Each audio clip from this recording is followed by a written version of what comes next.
Vasquez makes his 15th start. He has one complete game. It was an 8-inning complete game in a loss. Still tied for the league lead in strikeouts and just a .225 average against him. 10 home runs allowed, though, and 8 of those by left-handed hitters, rather. And the forward keys to the game for him, Derek Lee, who, as you said, is hot, Boog, but he's also 20 for 50 in his career with 3 homers against Vasquez. And he's got to have a good breaking ball tonight against this Cubs team. They are prone to chasing bad pitches, especially if you get ahead in the count. They're a good fastball hitting team otherwise. Ryan Theriot starts it off, and the shortstop takes a pitch down and away, ball 1. We are underway here in Atlanta.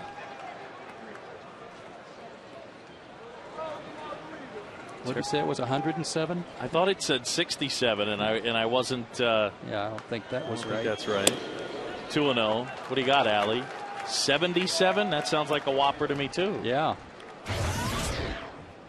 It was 107% humidity. See Theriot with .339 on base percentage, a little bit above the league average. Of course, played his college baseball at LSU, won a national title with current Cub teammate Mike Fontenot. There's a strike, and it's 2-1. Javi did not pitch against the Cubs when they were in town June 2nd and 3rd, and he's 3-4 lifetime against them.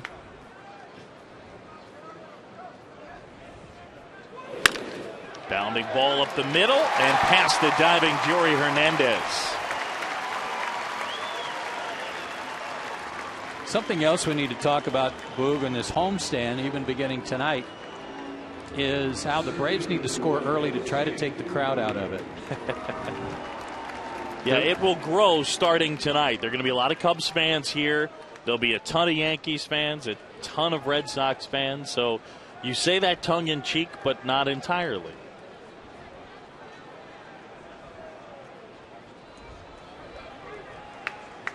Yeah, you see Cubs fans everywhere for sure. So the leadoff man aboard, and now Kosuke Fukudome. And this should be 2. Johnson, Hernandez, Kochman. 2 away.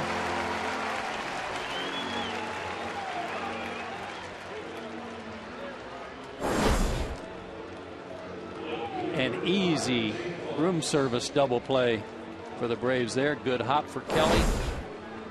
And Jory Hernandez getting his first action as a starter in a while.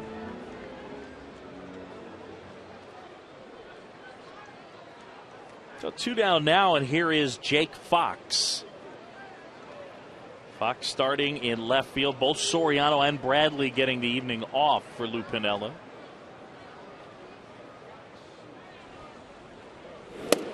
This guy put up ridiculous numbers at AAA.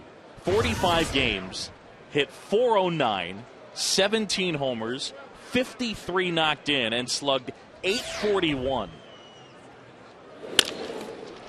Towards the hole and past Hernandez.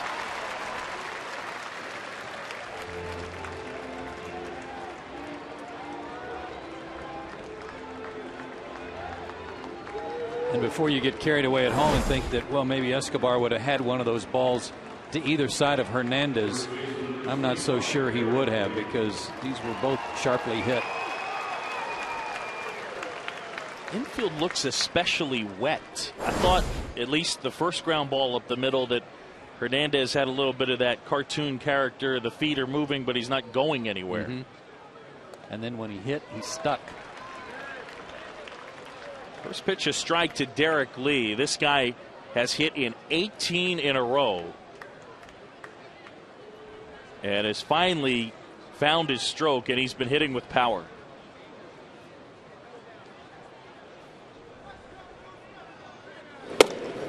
You might remember, Boog, when they came in here, there was a lot of talk about Derek Lee. Is he done? Is he washed up? Has he lost the power that he once had? And I think part of his turnaround came here. He went 4 for 8, hit a home run, got him going. Line drive and out into center field. That'll fall for a hit. 3 hits in the inning. So Derek Lee with the knock at our Academy Sports and Outdoor leaderboard. Since May 16, he is third in the National League in batting average. Brian McCann fifth, you see, but over that same stretch, slugging .640, the on-base .444. He's done it all for the better part of about 5 weeks now. And the way the Cubs have won during their 4-game winning streak has been pretty spectacular. 3 walk-off wins in a row before their win yesterday. So they're an excited bunch coming in here. Check swing and a ball inside. They appeal to third, and Bill Welke said, "Yup, you did go."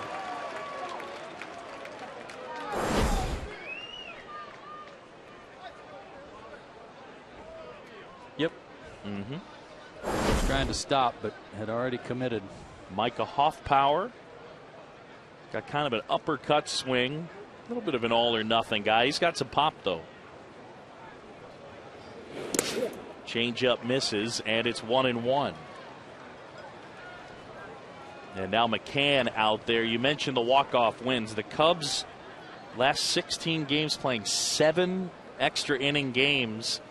I mean, the toll it takes on the position players, but I would say especially on the bullpen. Yeah, they've got to have a tired bunch down there with the more innings they've been playing than usual. But Cleveland all but handled. Well, no, there was Cleveland White Sox also involved in some of that, weren't they? Yep. 2-1 now. And their old teammate Kerry Wood involved in a couple of those. Wow. Won a wild pitch.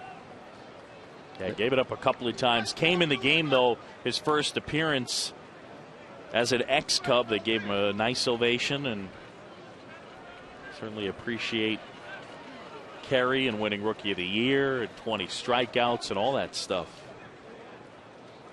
Played on that team that was 5 outs from the World Series in 2003. Cubs now have 2 guys remaining from that team, Aramis Ramirez and Carlos Zambrano. Vasquez and McCann will talk it over. This is unusual. Don't know that I've ever seen either one of them have a problem with a runner at second base.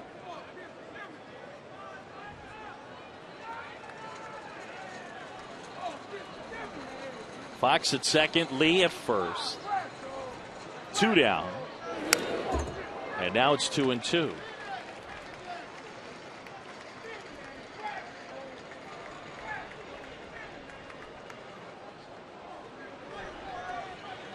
Cubs have won 10 of the last 13 games played between these two teams, including that series earlier in the month.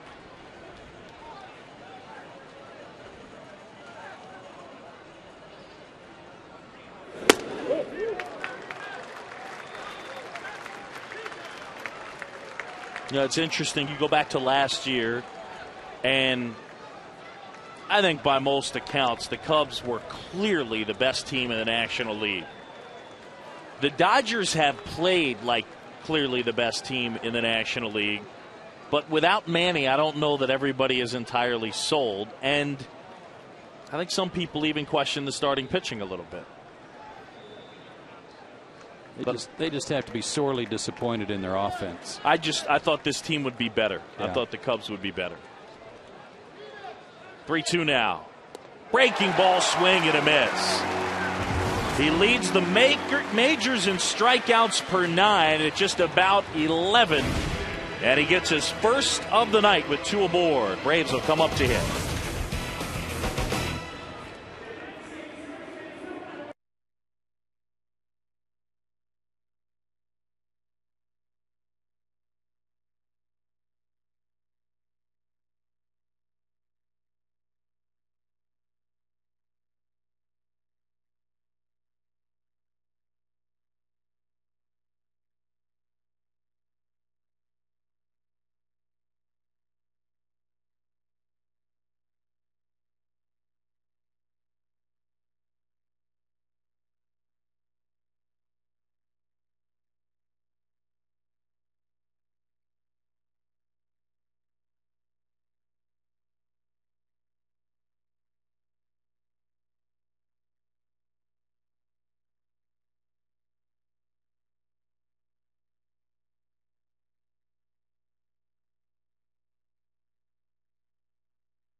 Back here, Turner Field. Braves and the Cubs here tonight. No score, and Atlanta coming up to hit. Good crowd on hand as folks continue to file in. Toyota starting lineups: McLeod, Johnson, and Chipper Jones.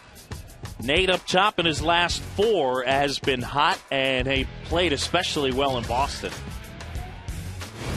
Yeah, went 4 for 12 there with a homer.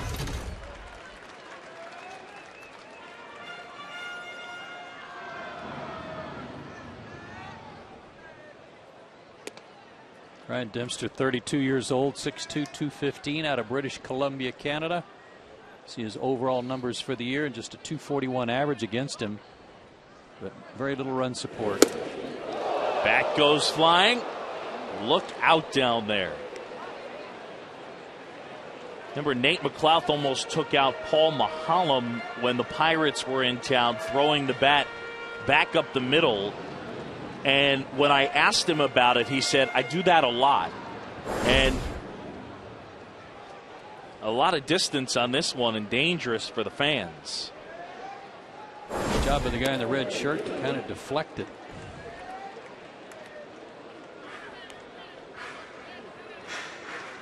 The one other thing as well is, if you notice, when he gets the new bat back from the bat boy, he doesn't put anything on it. So it's clear why it happens a decent amount.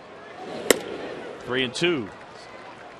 4 keys to success for Ryan Dempster tonight. Can he repeat that shutout from a year ago?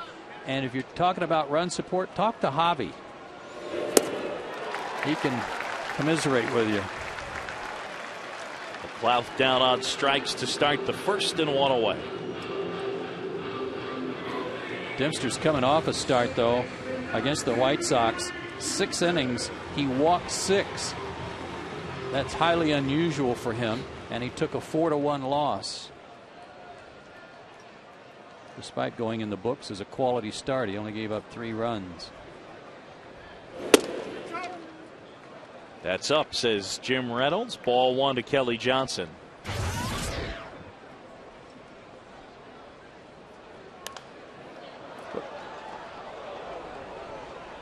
Take a look at the defense in back of Ryan Dempster.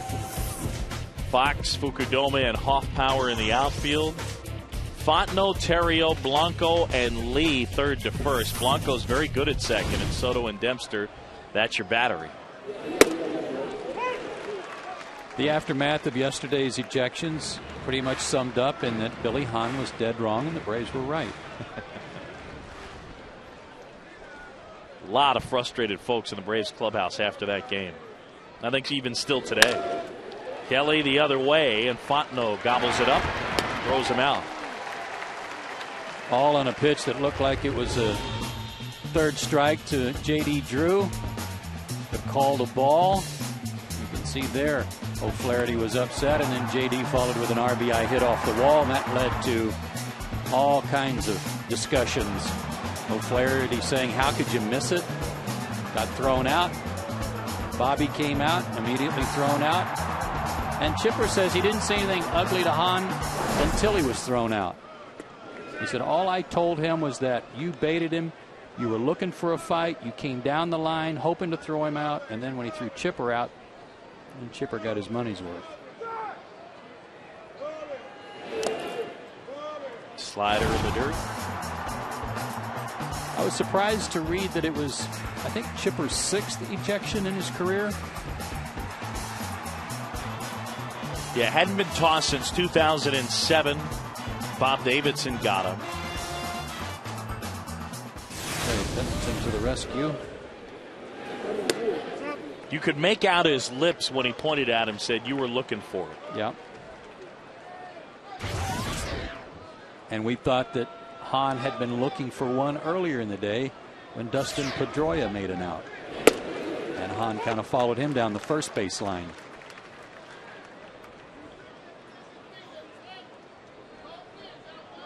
Three and 1 count. Dempster back to work.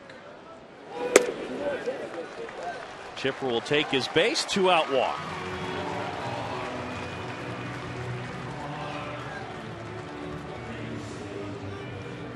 Braves didn't hit much against the Cubs in those 2 games in early June. As a team, just a 177 average. They hit a couple of homers. Anderson hit one. Francoeur hit one. And that helped save a split anyway in those 2 games. But they've got to do a better job against Dempster tonight.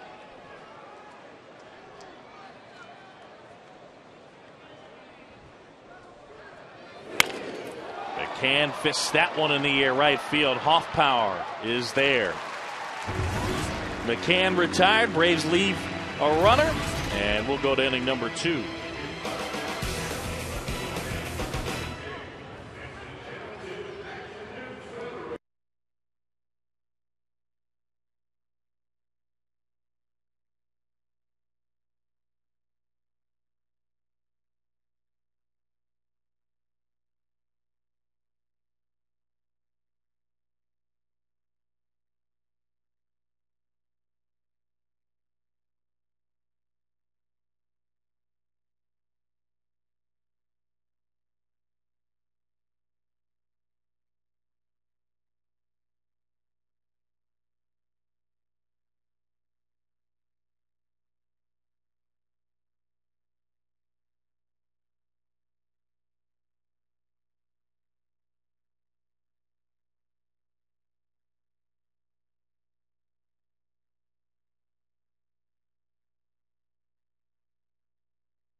There is no score at Turner Field. The Braves and the Cubs. And how about our steal of the game? $7 off upper box and outfield pavilion tickets when you purchase 2 games from the Yankees and Red Sox series this week. The first 100 fans to purchase 4 Braves games receive free VIP on-field access to watch batting practice. 404-577-9100. Soto bounces this one. A couple of hops for Chipper. 1 up and 1 down. Braves just started doing that, allowing fans down on the field for batting practice. Of course, by invitation only, or in this case, for the promotion of those tickets only. That's a good thing. Absolutely. And trust me, it's worth it. I would still say, you know, you got to play, so you've been around big league fields your whole career, but getting a chance to go down on the field for batting practice is one of the perks of the job. It's always impressive. You know, they talk about golfers and they talk about the young bodies and backs of golfers and how they can really spin on the ball, you know, and twist. But hitters are a lot the same way in the torque they put on their body and the bat speed that's generated. It's something to see.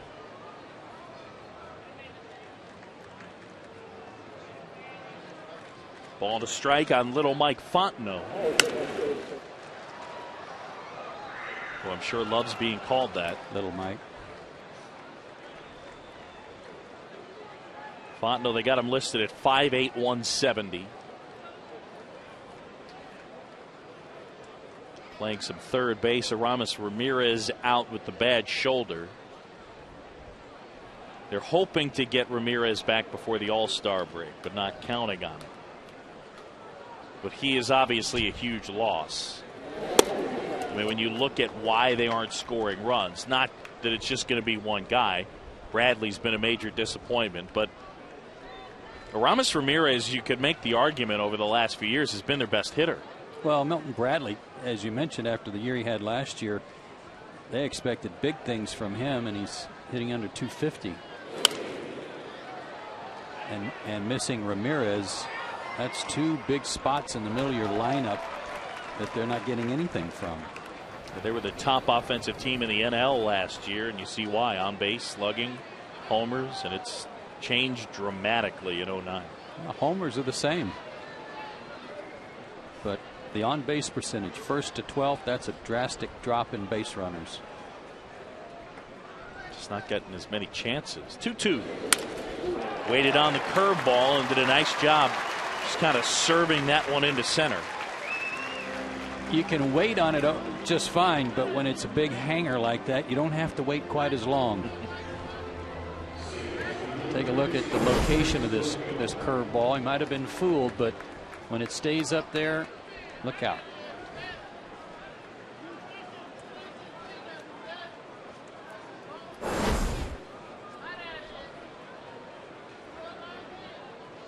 Till one out with Fontenot aboard, and now Andres Blanco. This guy plays very good defense. I think they expected it to be Miles and Fontenot at second base. Miles has been hurt, not particularly productive, and Fontenot's been busy playing third in place of Ramirez. Well, I'll bet when Derek Lee's throwing the ball around between innings, he thinks that he's landed in Munchkin land somewhere. Fontenot, Terrio, and Blanco.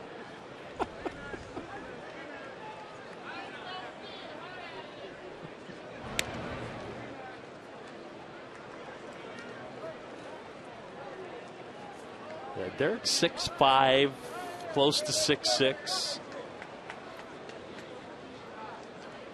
And none of those guys even 6 feet tall. No.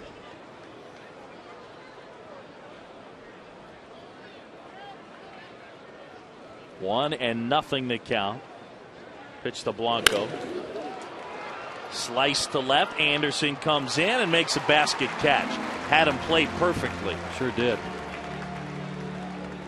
Not expecting any power from Blanco, so pitch him away, play him away. Let him hit it as far as he wants. Bit of a basket catch there from Garrett.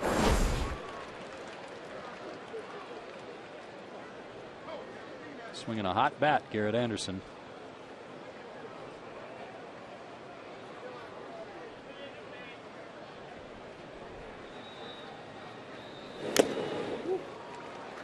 Ryan Dempster, big swing right there. 3 for 30 on the season.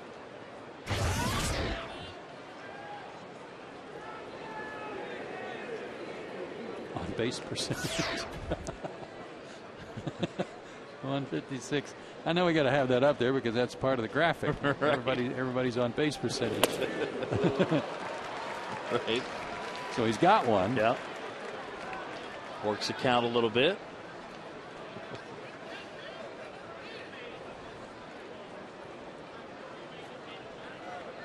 And knowing Ryan Dempster, he would think that's funny too.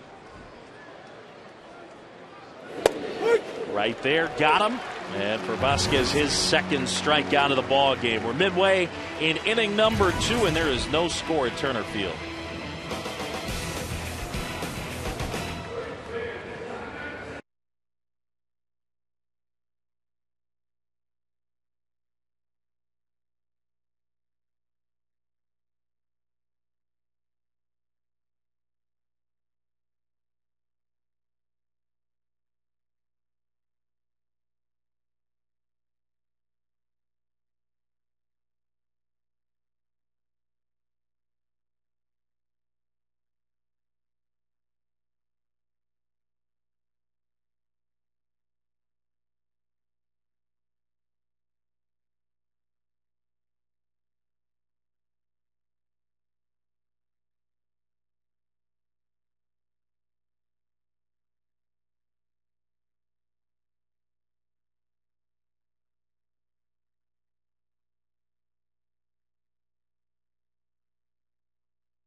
4 hits. A reminder, join us again on Sunday for another special presentation of Sunday Braves on Fox Sports South. Our coverage begins at 1 with Dodge Braves Live. The Braves and the Red Sox here at Turner Field make Sunday Braves a part of your weekend all season long on Fox Sports South.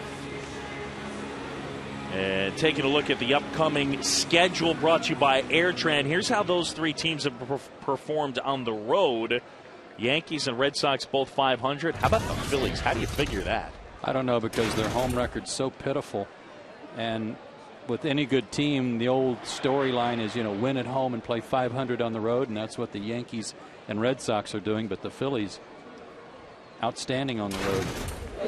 What doesn't make sense to me about the Phillies is not so much the success on the road, it's the failure at home. The failure of a good offensive team playing poorly in a real good offensive park. That's what doesn't make sense to me. Mm-hmm. Did I see something today that the Mets, I don't know if Beltran's out of the lineup or if he was going on the disabled list? I mean, they got enough injuries. Well, I'm told he's going to have an MRI. So if it requires an MRI exam, then it's bad enough.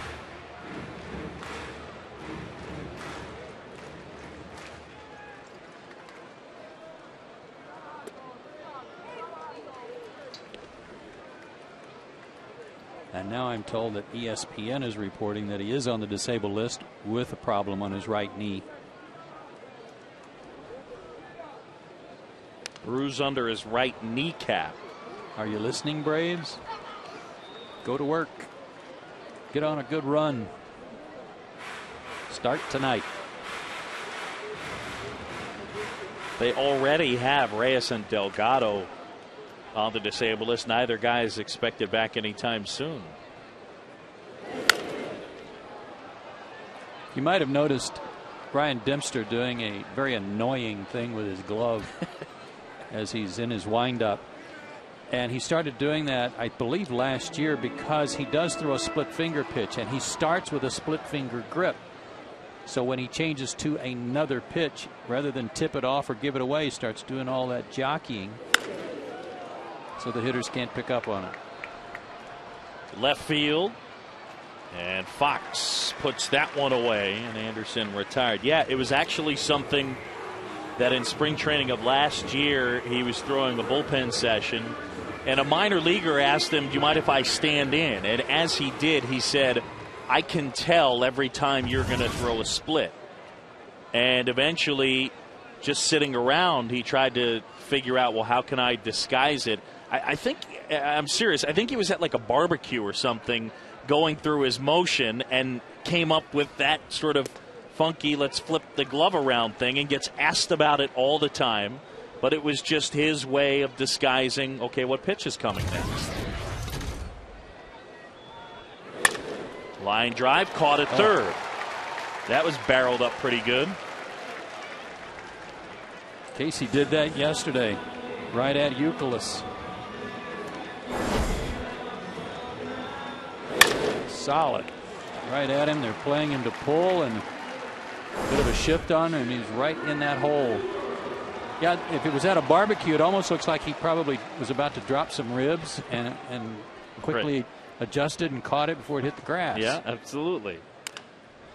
Brad Core, first pitch swinging. Bouncer, Terrio. Lee, the dig at first, and the 3-time Gold Glove Award winner picks that one out of the dirt. Braves go in order. We go to the third, and it's 0-0.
Turner Field, it's the VCast Music with Rhapsody Know Your Music inning from Verizon Wireless. What member of the Atlanta Braves traveling staff enjoys listening to all of his favorite Earth, Wind, and Fire songs right on his wireless phone?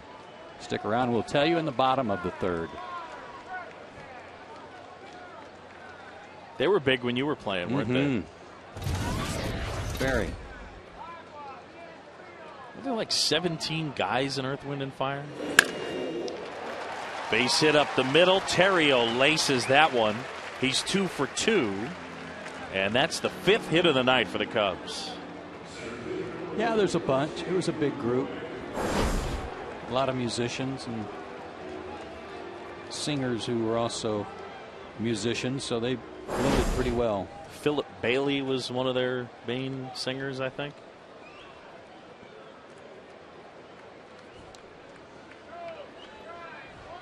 Joe Bensi is helping out the little funky dude playing bass.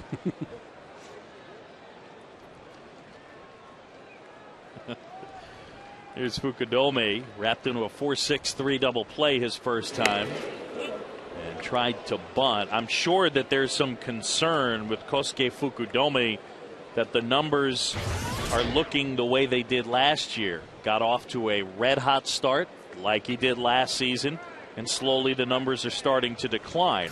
Right now they're decent, but last year he hit .217 in the second half, slugged .326 and hit 3 homers. And Lou Piniella eventually benched him. And again, we've talked about it. Lou's not the type that wants to hug it out. Not only with players, but as it turns out, because of the offensive problems the Cubs have encountered, they fired their hitting coach, Gerald Perry, the former Atlanta Brave. I notice they've also made a change on the bases, maybe just for tonight. I'm not sure. Matt Sinatro is usually their first base coach, but tonight it's Ivan De Jesus. Yeah, they've moved some people around. Lester Strode's their pitching coach tonight. Larry Rothschild, want to wish him the best. He is not here attending a family funeral, so he is not with the club, their pitching coach. And so they've had to shift things around a little bit for this evening's game. Bon Joshua was promoted from the minor leagues to be their hitting coach.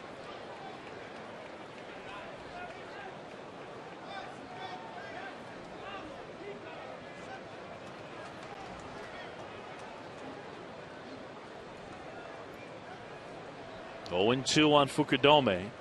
A variety of choices here for Javi Vasquez.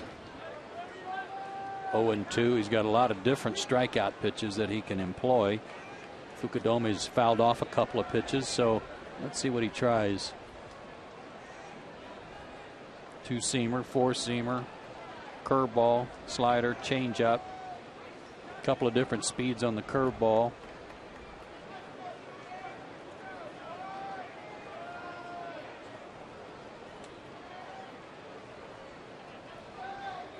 Javi deals, and he blew the fastball past him, climbed the ladder. He struck out 3, and there's 1 away. Folks throughout our communities, unique individuals give back in many charitable ways. Olivia Buckman, Haley Kilpatrick, and Ryan Housley, local finalists in People Magazine's All-Stars Among Us. Through Wednesday, you can vote for one by going to foxsports.com and clicking on the link for All-Stars Among Us. The winner from each major league city will be honored before the All-Star Game in St. Louis, July 14th, seen only on Fox. And those guys were honored on the field before the game. It's nice to see them here.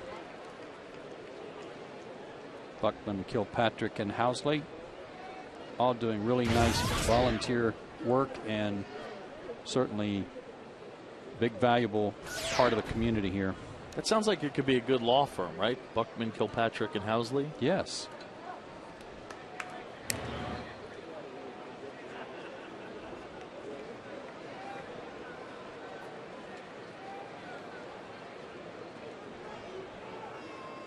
Javier Vasquez facing Jake Fox, who singled to left his first time. And I guess Alfonso Soriano, excuse me, just getting a night off. That's probably a break for Atlanta, although he's only hitting .224. He's having an off year too. He's kind of been an Atlanta killer, though. Braves do not mind seeing him sitting.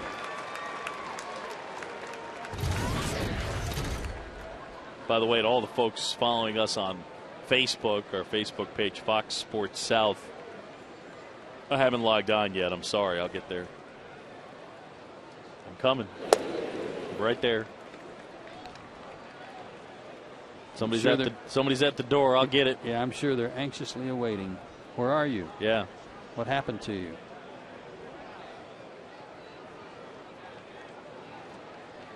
Hang on, got some laundry in the dryer. I'll get to the door. Got some cookies in the oven.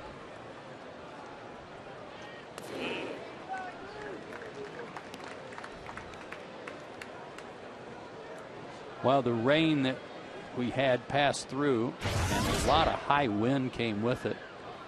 Field was covered by the tarp. Neither team got to hit on the field.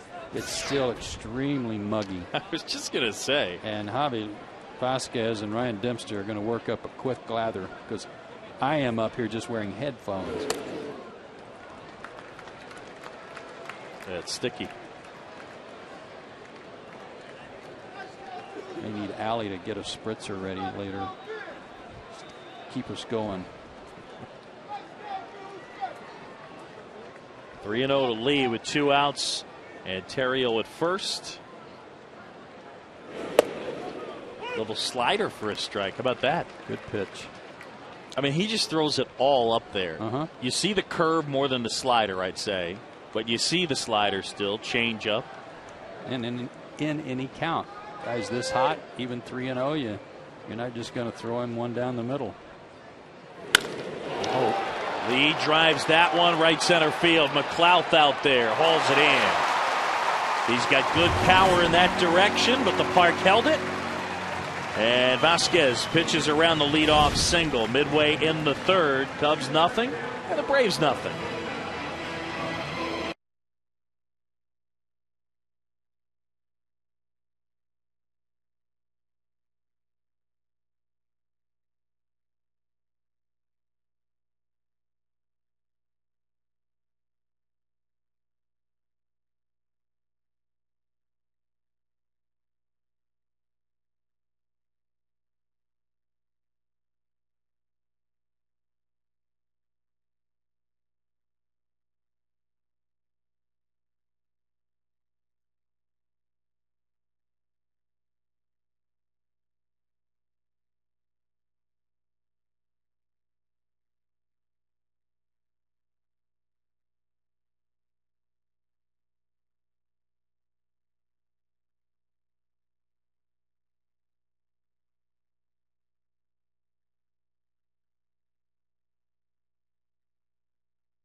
Well, last half of inning number 3, Jory Hernandez, Javier Vasquez, and Nate McLouth against Ryan Dempster. And a ball and no strikes to the number 8 hitter. Yunel Escobar in the original lineup. He was going to hit second. Kelly Johnson was going to hit 8th. But that hip flexor problem that's been an issue for Yunel was earlier in the year. Almost caused him to go on the DL. That's flared back up. So Diori put into the lineup late. Remember, Diori was playing in Yunel's absence on that trip that included some games out in Arizona. And Bobby really bragged on Diori's good work defensively. He's only 4 for 31 since being called up, but was hitting a ton at Gwinnett. 3 balls and a strike on the shortstop. Hey, real quick, Ryan Dempster, want to wish him the best. He and his wife, Jenny, and their little girl, Riley, who is set to come out of the hospital tomorrow. Ball 4, and Hernandez will reach base. Ryan Dempster's daughter, Riley, was born on April 1st with DeGeorge syndrome. It's a rare congenital disease that prevents her from swallowing properly and digesting food. She has been in the hospital the entire time since she was born. The team will fly to Detroit after the game. He will go back to Chicago, and he and Jenny will get to take their daughter home for the first time. She's expected to lead a normal life and be fine, and the team's been really good about it. Outstanding. Vasquez puts down his big league leading 10th sacrifice bunt. Well, good for the Dempsters. Yeah, no wish question. them well. Can't even really imagine what that's like for the people that have dealt with something like that. I have not become a parent. You do know what it's like, and I just can't imagine the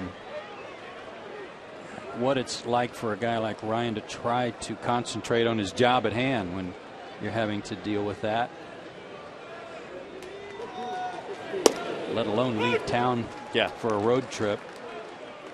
So that's great that the Cubs are helping in all ways that they can to make it an easy transition for he and his wife.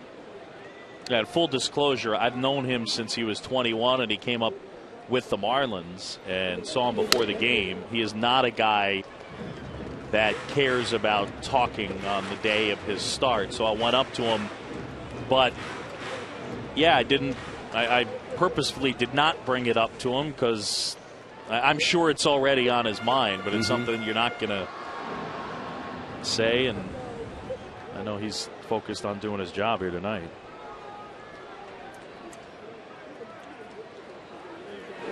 You mentioned the team goes to Detroit, the Cubs. There was a lot of grousing I heard today from some members of the Cubs traveling party about why wasn't this a day game, or at the very least a 4 o'clock game, so that they could make their way back, basically double back from where they came to go to Detroit. Hang with them.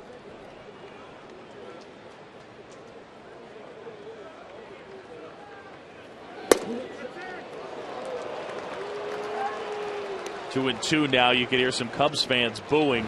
Yeah, and I think that, take one more look. Ooh, close. Change up too.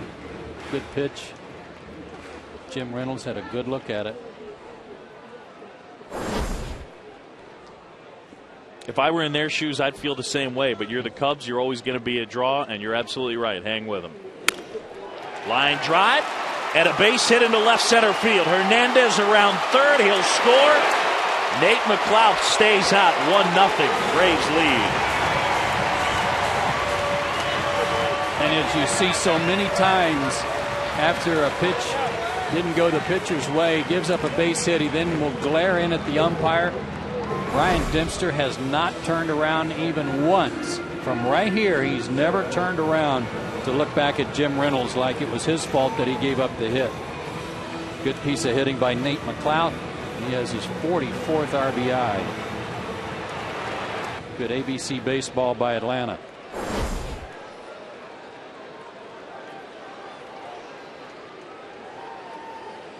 So now Nate aboard.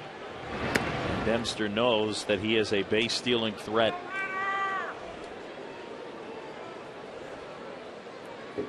I know that things aren't necessarily going to happen in the same sequence after a certain play. But yesterday, I think that one of the overlooked plays in the game was Nate McLouth got a huge jump, and Yunel Escobar fouled the ball off. I think Nate very easily would have been safe. I will confess I didn't check to see if that was straight steal or hit and run, but I think Nate probably would have scored on Yunel's single. There goes Nate. Throw to second. Safe. And he's 10 for 10. You can't stop him. You can only hope to contain him. 93% in his major league career. And he's been thrown out by a catcher once. It would have been twice with a good throw here, though. Soto's throw was on the third base side of the bag. If it's on the money, they get him. You're right.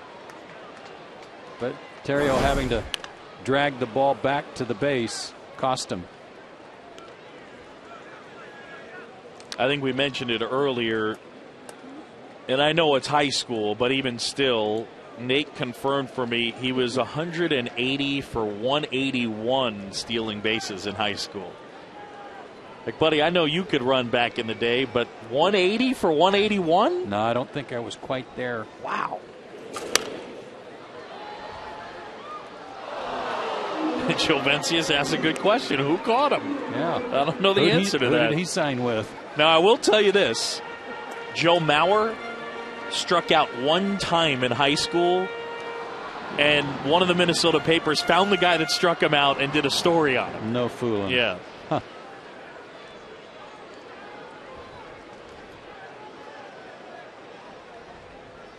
Braves up 1-2 to Kelly, and that's upstairs.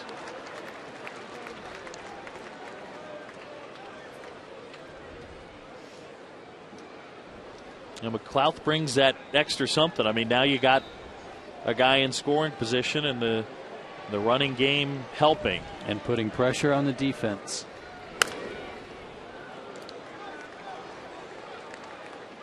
We've got that Earth, Wind, and Fire Verizon Beatcast Music with Rhapsody thing coming up. That just sounds like Terry Pendleton to me. I can see him being a big Earth, Wind, and Fire guy. I'm going to confess that they've thrown me off, and I'm just not sure. On the one hand, I like your answer, but I feel like they could be sneak attacking us. Well, let's find out. Who listens to Earth, Wind, and Fire music on his wireless phone? Good call, partner. Visit VerizonWireless.com/music today to find out more about Beatcast Music with Rhapsody. 3-2 now. Good battle going on here. Yeah, absolutely. Kelly got a couple of at-bats yesterday afternoon after Chipper was ejected and had a big leadoff double in the 8th. Get into a fielder's choice in the 9th. But maybe that double gets him going. And it was hit to the opposite field, remember, off the Green Monster. Continues to hang in.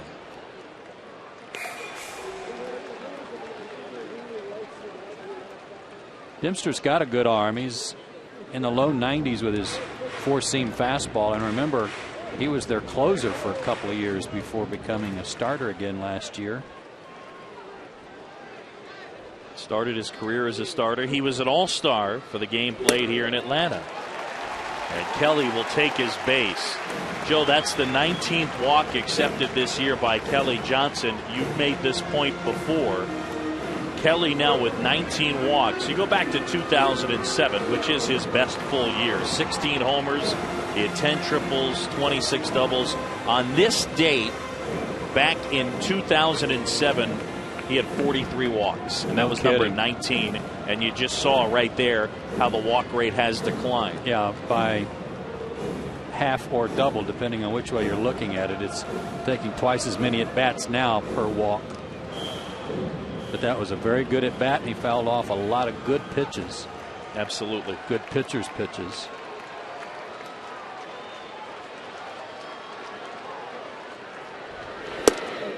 Good slider. And it's 0-1. Chipper has had moderate success against Dempster, 10 for 38. Does have a home run against him.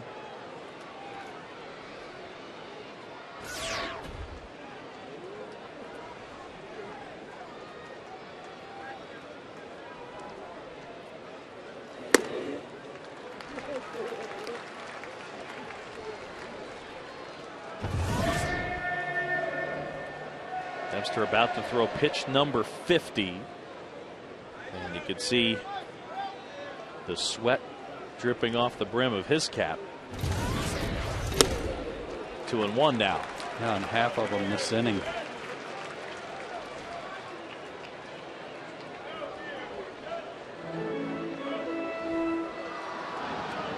Chipper's been taking some real aggressive swings, big hard swings, and I think a couple of times it's caused him to actually pull his head off the ball a little bit, which is unusual for him. Change up or a split. It's 2-2. He was only 6 for 33 on the road trip, and remember that included that 0 for 21 he had in Baltimore and leading into Cincinnati.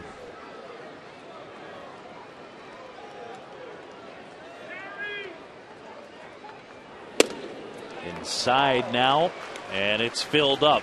They've made Dempster work hard here in the third. Braves already with a run in on the McLouth RBI single. 2 aboard, 1 out. Dempster goes to the rosin bag, and it's filled up against Chipper with McCann lurking in the on-deck circle. And do you send your runners with 1 out? I do, with Chipper up there. I'm with you. Excellent speed at both first and second. They're going. Swing and a miss. Throw to third. Strike him out, throw him out. That's the way it goes. Second time in his career that he's thrown out by a catcher, but only because Chipper struck out. So a rarity indeed. The double play ends the inning, but the Braves take a 1-0 lead to the fourth.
Given up 5 hits but no runs, and Nate McLouth has delivered the only run of the game.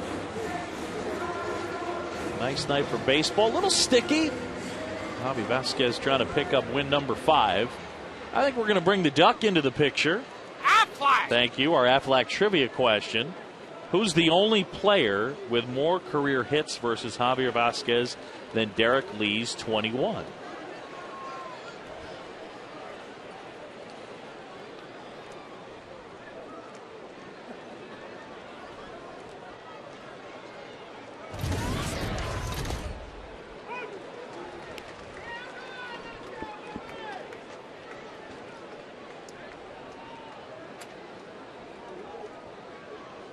Who's got more hits against Javier Vasquez than Derek Lee's 21? Ground ball to the right side, and Kelly cleans it up. 1 up and 1 down. John Shambi and Joe Simpson joined up here in the booth by Fred Hickman. Now, why are you busy twittering right now? Well, I am, of course. I am busy twittering, but I came over here to see how all the rich people live. Yeah. Chris is over there. I got to get this Duck question right one of these days. Well, I wanted to ask you about this homestand. I know you and Ron talked a lot about it in Braves Live, but the importance of it, and this is not an easy stretch. Fan-wise, you know, all all four of these teams are going to have their own fans here in big numbers. And what do we got to do to get these Braves fans out here? Well, I mean, that's the question, because, New York's going to come in force. Boston certainly will. A lot of Chicago T-shirts walking around out there. But, Ron and I were talking about it before the game. It's also a great opportunity, I think, for the Braves. Get their fans out here and make some hay, since Philadelphia doesn't seem to want to win the division, nor does New York. Right. Be a good atmosphere as well, regardless. Oh, it'll be crazy. It will be crazy. And you love to see that. Guys like Derek Lowe are used to seeing that, when he was pitching for Boston and the whole Boston-New York thing. Yeah, I'd love to see that kind of fever come back to Turner Field. It's good as time as any. Yes, it is. Perfect time with now Beltran going on the disabled list for the Mets. They're scuffling. Phillies have lost 6 in a row. Time to go to the whip right here. Well, you also wonder, what is going on with Philadelphia at home? It's the strangest thing. Yeah, I don't understand how a team that is that good offensively can struggle at home, and then they turn around and look how great they are on the road. Yeah, kill people away from home. But yeah, I think it's going to be a great little 9-game stretch for the Braves coming up. And I certainly do hope the fans come out and enjoy it. Yeah, it's going to be great for attendance. It's going to really bump things up. They're talking about how there might be 500,000 people attend games during this homestand. Wow. That's awesome. But as we pointed out, there are some tickets still available. Those upper deck specials, what they call it, the steal of the night. I got to tell you, I worked in New York for some time, and I thought I was going to have to get my phone number changed a couple of weeks ago. People have been calling me like crazy from up there wanting to come down here. Right. Check swing, but he went. And it's 0-2. We keep looking at it about how difficult this stretch is. There is a glass half full part of it. If they're able to play well over this 10-game stretch, maybe it's the springboard that they need. I think Chipper's comments reflected that they felt like after the Boston series they could play with anybody. Yep. Well, a couple calls here and there. They win 2 out of 3 from the Red Sox. Yeah, there's no question that a little bit here or there, and it could have worked out a lot better for the Braves. Vasquez trying to finish him off. 1, 2, 3. He has struck out 4 tonight, and it seems like he settled into a bit of a groove. And right there, Fontenot lays off. Here's our Geico quote of the day. Playing against one of the best teams in baseball in their backyard. A cruddy day. We outpitched them. We outhit them, plain and simple. We still got beat, but I think we believe we can play with anybody. I think that's half the battle, and I think that, as we talked about, before the game today, this is a Chicago team you can't look past either, having won 4 in a row coming in. Up the middle, Hernandez, and back of the bag Fields, and fires out Fontenot. Good work by Javier Vasquez as he's gotten 6 in a row. Go rest up. I will. I'm going to need it. Tweet. Fred Hickman, everybody.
Braves lead as we go to the bottom of the fourth. 1-0 our score. Nice shot right there. Get $7 off upper box and outfield pavilion tickets when you purchase 2 games from the Yankees and Red Sox series this week. The first 100 fans to purchase 4 Braves games receive free VIP on-field access to watch batting practice to a game. 404-577-9100. Give them a call. This humidity's got to be a real problem for Brian and his goggles. Fogging up. But I think everybody to a man was, even though we'd heard how hot it was in Atlanta and how humid, everybody was anxious to get out of that rainy, damp, chilly weather of Boston. Yeah, it's awful. Even in Cincinnati, where it was raining virtually every afternoon.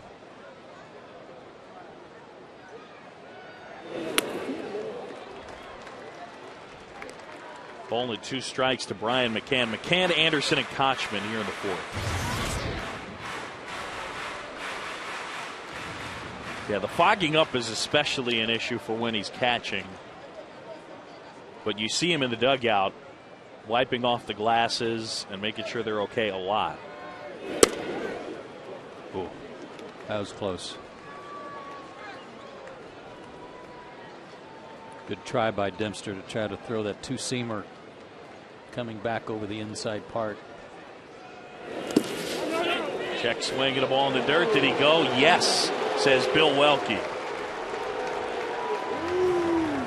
No argument from Brian. Must have gone farther than it looked from where we sit, Boog. And he did. Yeah. And Brian knew it. A lot of breaking balls from Dempster in that sequence.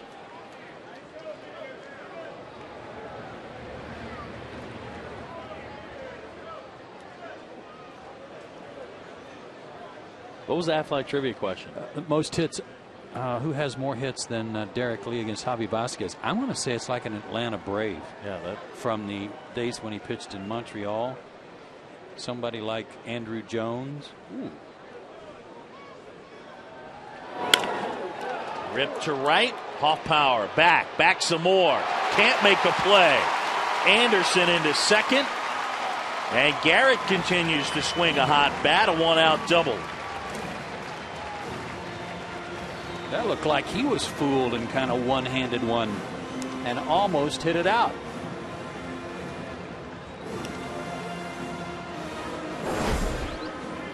Let's take a look at the pitch. Change up going down and away, and you see how he has to kind of reach out and get it, and then goes out around it by taking the top hand off the bat, and it jumped.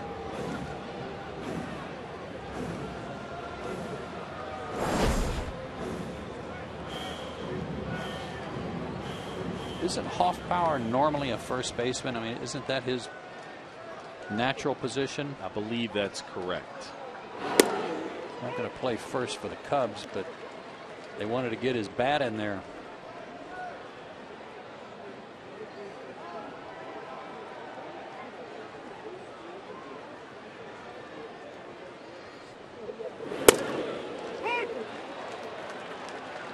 Yeah, that is mainly what he plays.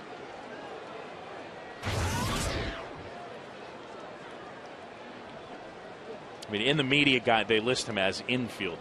Okay. Well, he's left-handed. That kind of limits it. Dempster, and now they got Anderson hung up.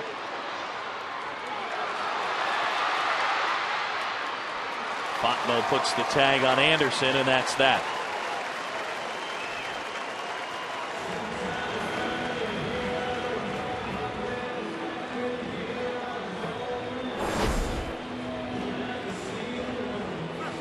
Garrett tried to stay in the rundown long enough to get Casey over to second base, but I think Casey was given firm instructions from Glenn Hubbard probably to stay here, meaning at first base. Casey's not that fleet of foot either. No reason to try to run into a double play.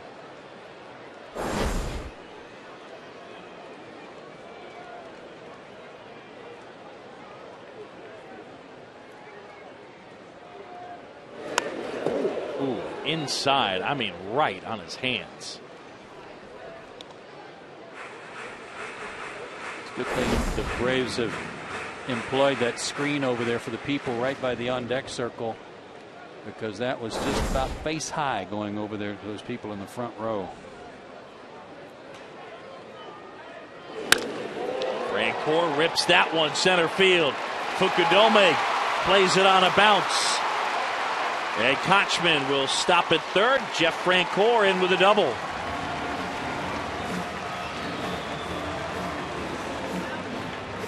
And unfortunately, Casey's inability to get to second base during that rundown prevents him from scoring. Good swing here by Jeff. Got jammed on the first one. Got a fastball right there on the second pitch. Put a good swing on it. Snaps an 0 for 9 for Francoeur.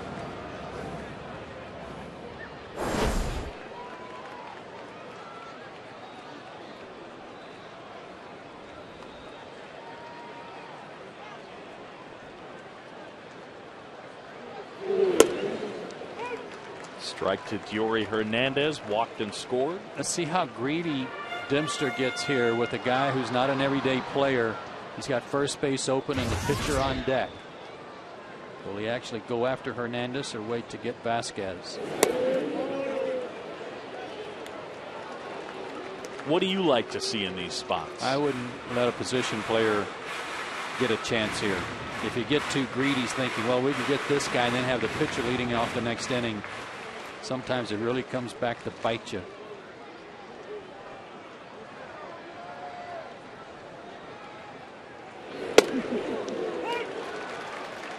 But he's jumped out ahead, and that looked like a good pitch to hit. Looked like a slider that stayed up. Yeah, on the flip side of this, Hernandez has got to be willing to expand his strike zone a little bit, knowing the pitcher is on deck, and especially has to now 1 and 2.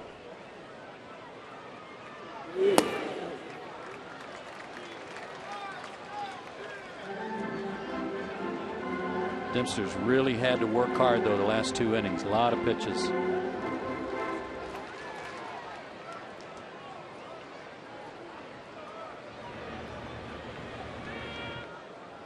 Lou Piniella, the skipper of the Cubs, 3rd year as manager. Whoa, late swing and look out above the dugout.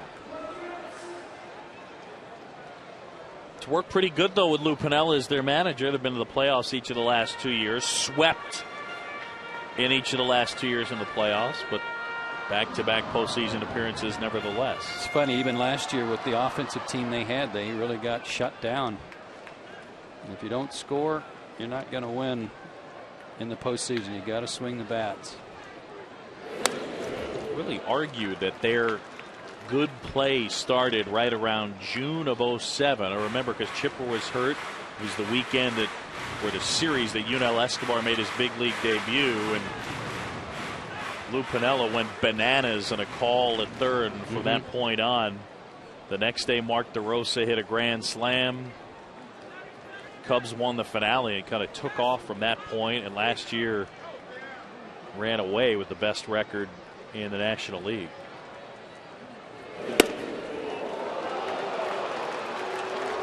And the other thing too about last year's postseason appearance for them was that's why they went out and got Milton Bradley.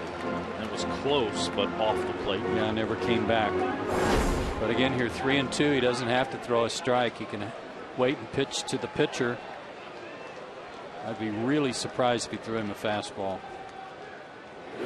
Slider, got him looking. Dempster freezes Hernandez, and the Braves leave a couple. Atlanta with a good scoring opportunity in the 4th. We'll move to the 5th with the Braves leading.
Top 5, Braves lead it 1-0.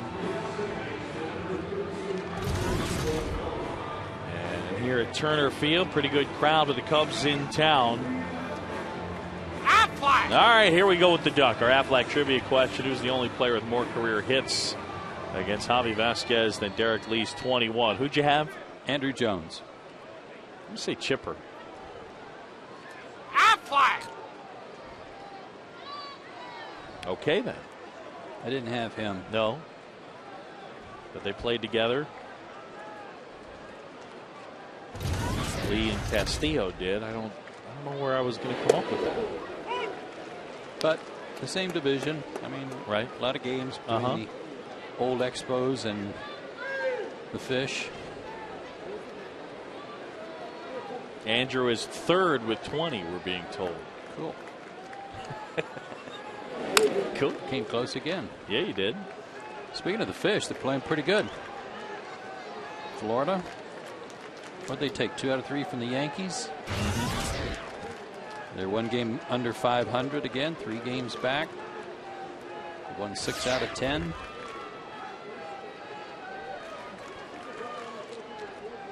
Seven and 5 in interleague play. Don't they always play well in interleague play? Yes, they do. They have been one of the best interleague teams since it started. Line drive out into left field, and that will fall for a hit. So Blanco aboard. Braves lead at 1-0. Javi foiled himself there. That was a changeup, or at the least a slow curveball, but he really slowed his motion down. And that gave Blanco a chance to adjust. He took that stride, but then he was able to keep his hands back. And I think he read the deception, or the deception-less pitch there. McCann diving. Oh, and it's off his glove. And let's see if Mac's okay.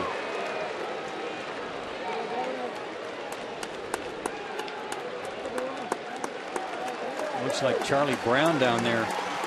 Ouch. Equipment everywhere.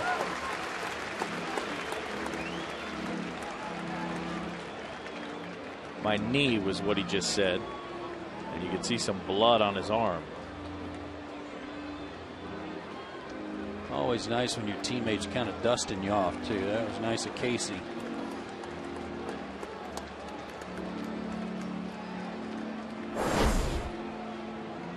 Great effort. Mask off, helmet off, had it in his glove, and then, oh my goodness. He hit the wall hard. And look where he hit it. Yeah, but watch his right hand here, too. This is where I have that big beef with the padding not going all the way down to the dadgum warning track.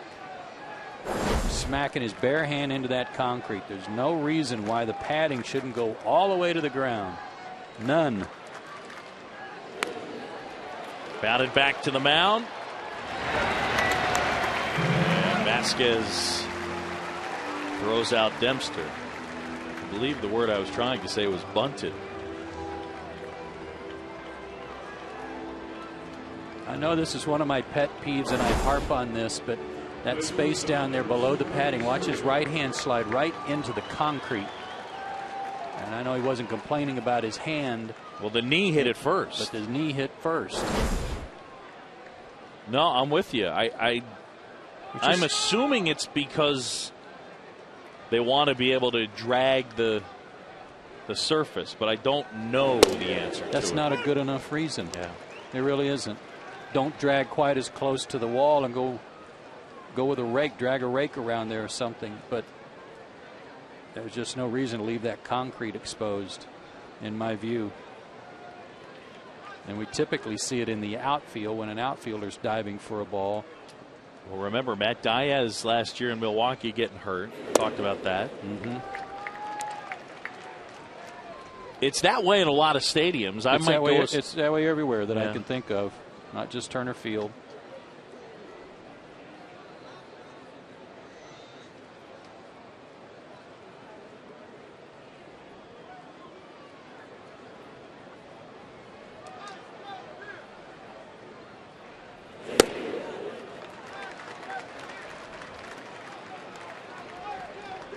Mac appears to be okay. none the worse for wear there.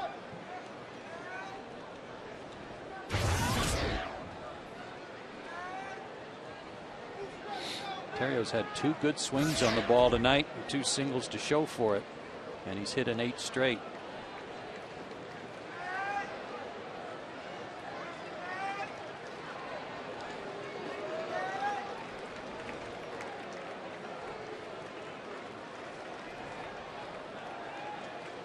No, now it's time for a money and energy saving bright idea from Georgia Power. Change the air filters in your heating and cooling system regularly. Go to GeorgiaPower.com for more energy saving tips. Georgia Power, a Southern company. I love that shot right there. Kind of gives Turner Field an older than it really is look. Cubs fans being drowned out by Braves fans. Good stop by Bryant.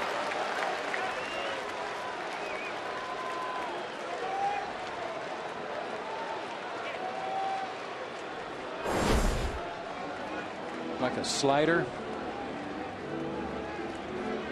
And look at him turn his glove over at the last second and then took it off the knee, didn't he?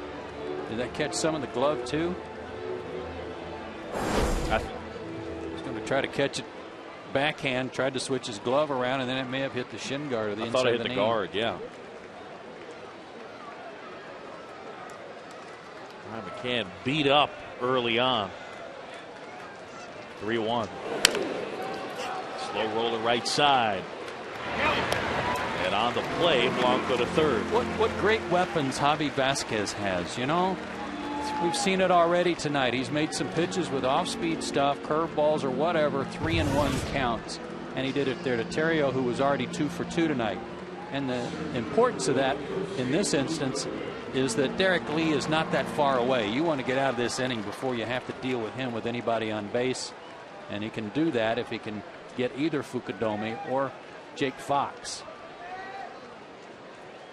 Weapons, I think, is a great way to describe it.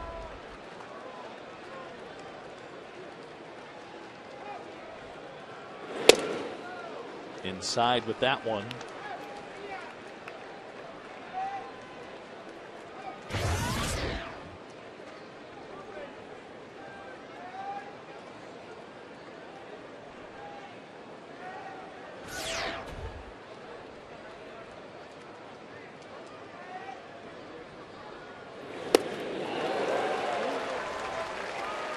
Dome kind of spinning himself off that ball.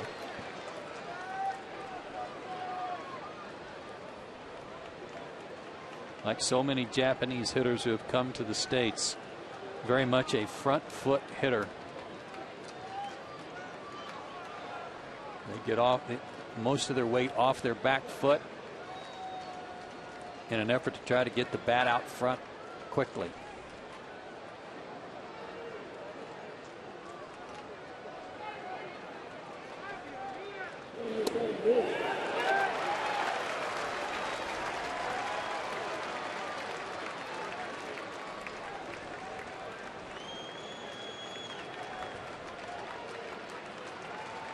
Fukudome now just 7 for his last 50. And I would guess the patience of his manager is wearing thin again.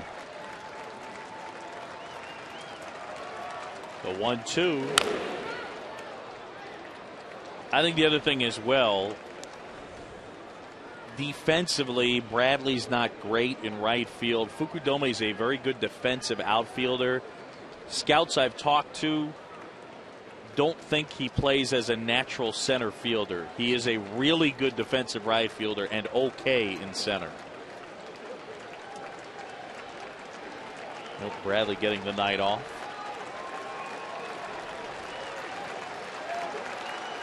Blanco at third. Oh, just miss. Good spot though, even if it was a little bit off the plate. And it appeared to be Brian's glove moving a little bit to his left to receive that. So let's see if he tantalizes him with another one or tries a backdoor breaking ball. See where Brian sets up, setting up away again. Upstairs on a check swing, didn't go. Bill Welke on the call. That was a good pitch too. Remember, that's what they struck him out on last time. Was we talked about it going up the ladder. And he did stop his swing that time. So now, again, all those choices for a strikeout pitch. Which one will he go to for the out? I go changeup. Good call. I like that better than the curveball. There's the curveball in the air. And Francour's got it. Well, with all those weapons, I guess they all work most of the time. 1-zip midway in the 5th.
Braves baseball right here on Sports South as we go to the bottom of the 5th, 1-0, and Javier Vasquez stands in and takes ball 1.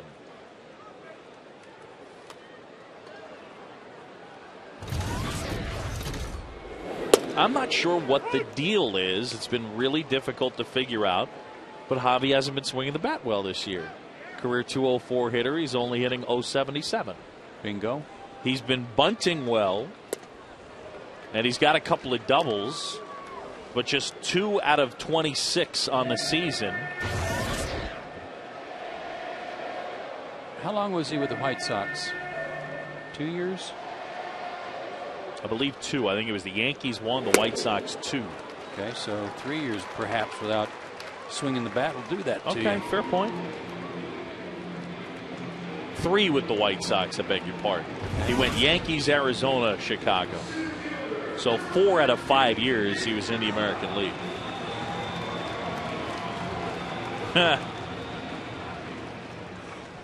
They look content, huh? Thought it was a twin bill tonight. That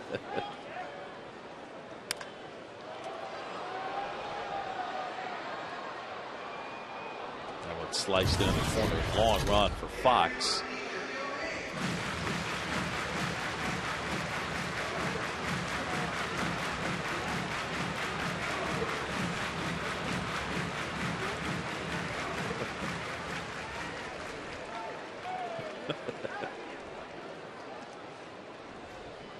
Oh, 1 to Nate.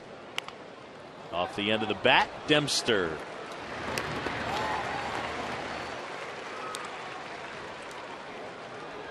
How about tonight's steal of the game? $7 off upper box and outfield pavilion tickets when you purchase 2 games from the Yankees and Red Sox series this week. The first 100 fans to purchase 4 Braves games receive free VIP outfield access to watch BP prior to a game.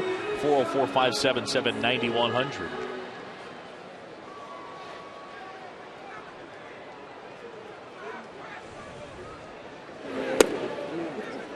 Did you read or hear something about a new Coca-Cola bottle up there in the Coke Pavilion? The guys were talking about it. I think they're fixing to take it down. And put up a new ultra modern one that I think so. It's flashy. That's a pretty cool Coke bottle with all the different equipment on it. But I think, did they take some of the stuff off of it? Am I making that up? Still got the chest protectors and the jerseys, bats. Oh yeah. Yeah, they didn't take anything off. Still there? Yeah. That's awesome. Very cool. Somebody had fun doing that.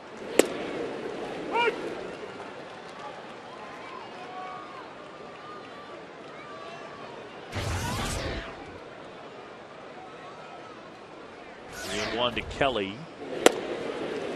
Takes a strike, now 3-2. Deep counts for Kelly tonight. Absolutely. That's a good thing.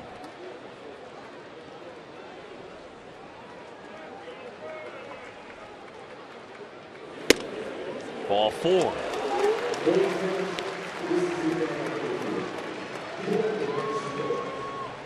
I mean, to me, right there, he's walked back-to-back innings. And I know last time it led to strike him out, throw him out, but, you know, he's gotten the first two guys. There's nobody on. And now all of a sudden it's 2 outs. There's a guy at first, and he's got to deal with Chipper Jones. It totally changes the inning with that walk. Totally changes it, and it's, again, kind of a rarity. He walked 6 against the White Sox in his last start, but had only walked 3 in his 3 previous starts, and he's got 4 walks tonight.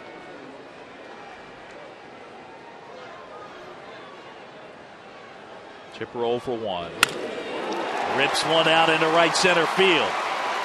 Kelly around second on his way to third. I don't know if Kelly's all right. No, he's not. I saw him at first base after his first walk, standing there kind of stretching, like he was stretching his hamstring or his calf muscle. And Brian Snitker's pointing to the dugout that there's something wrong with him. But Kelly Johnson doesn't pull up like that. He's saying to the dugout, I can score. But you never see Kelly pull up like he did on this trip to third base. Right here, he broke it down.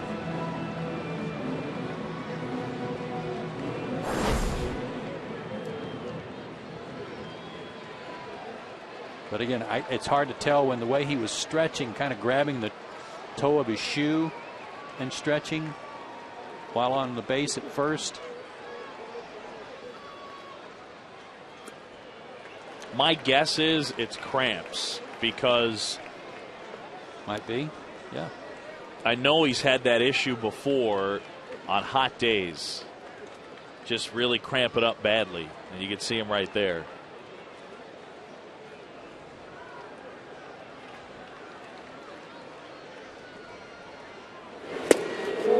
Whoa. Pitch was a changeup, but the swing wasn't. Brian did everything he could just to stay on his feet with this swing. As you pointed out yesterday, Mark Kotze saying he didn't realize Brian swung so hard. Seems like every fastball he's thrown in has been in, or maybe a two-seamer trying to back it up to the inside corner and missed. And then it's always followed with an off-speed pitch, or at least so far tonight, his first 2 at bats. Brian might be able to sit on something off-speed here. A little bit of a quick pitch, possibly.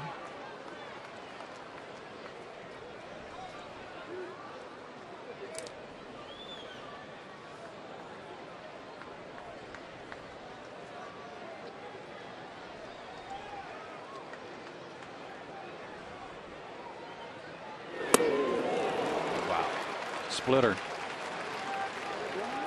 That was something that Brian saw out of his hand as one thing, and it wound up being another. And it just took a dive. And that's what a split finger pitch will do to you. Looks like a fastball and then has a late sinking action. He so rarely takes that type of swing.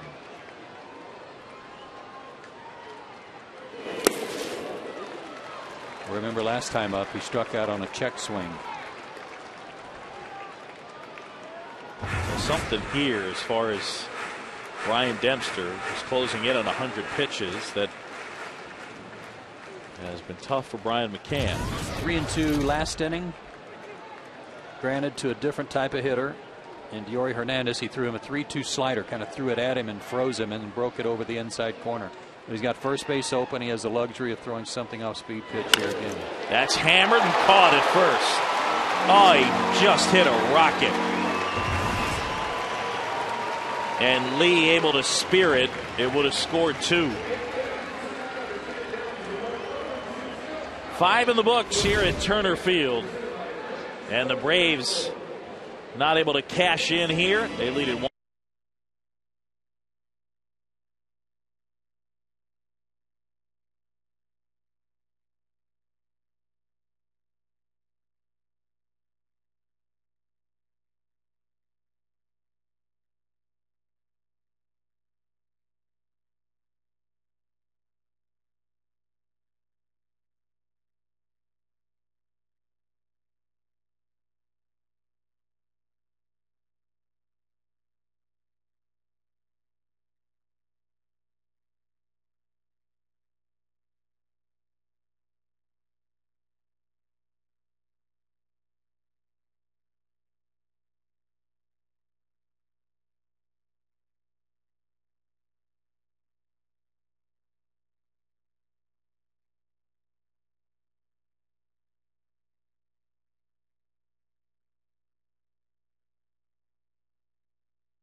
Second for Kelly will get some attention. And here's another star pitching performance sequence brought to you by Texaco. Javi Vasquez has been in a bit of trouble at times tonight, but he's been able to pitch out of it. And he has fanned 4 on the night. Great job by Javi Vasquez so far and nursing a 1-0 lead. Jake Fox, Derek Lee, Micah Hoffpower.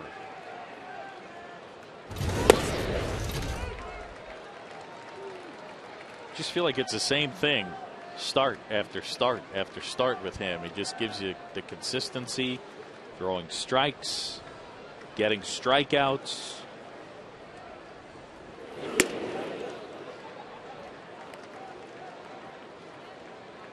And remember, he was the guy victimized in the 3rd game of the year in Philadelphia when the Braves were on the verge of a sweep. Left with a, what was it, 10-3 lead? Mm-hmm. Got no decision. Braves lost that game 12-11. He might have said to himself then, this is not a good sign.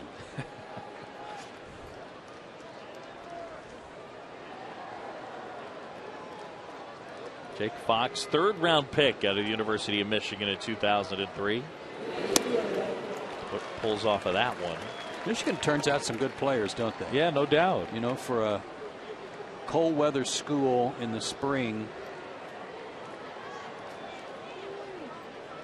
we put some good players in the big leagues.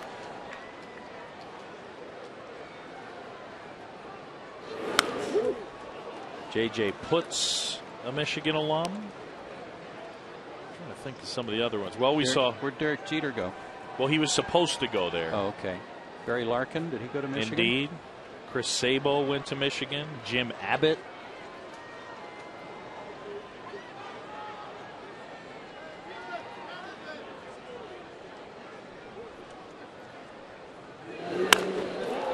Left field. And Anderson got it. It's another one of those telegraph breaking balls. He really slowed it down and gave Fox a chance to adjust to it.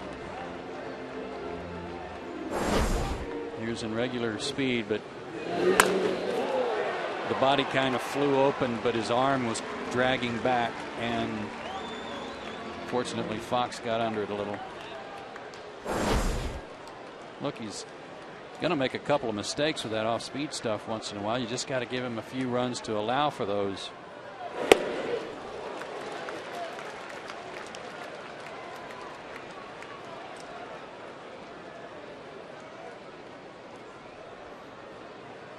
Derek Lee 1 out of 2.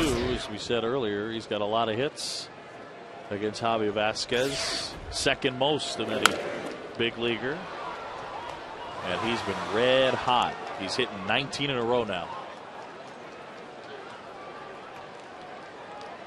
I don't want to see him hot against the Atlanta Braves, but I like watching Derek Lee when he's going good, and it's more often than not he's going good. Just got a solid setup, quick hands, doesn't have to pull the ball to be, as you said, to show off his power. I think the home run he hit here in early June was one to right center, deep right center. Yep.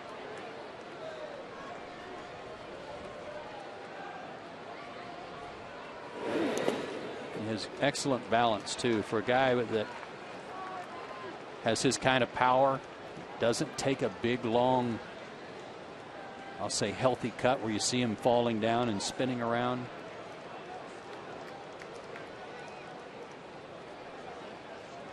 And won a batting title. Yes, he did.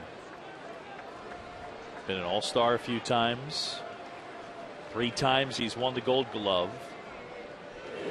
You see it a lot in baseball. Guys judge body language. It bothers me a lot because I think what happens is they'll take the body language and then whatever the result is, they'll use it. So when Derek Lee was hitting 225, he didn't have enough passion for the game. And when he won a batting title, he was poised.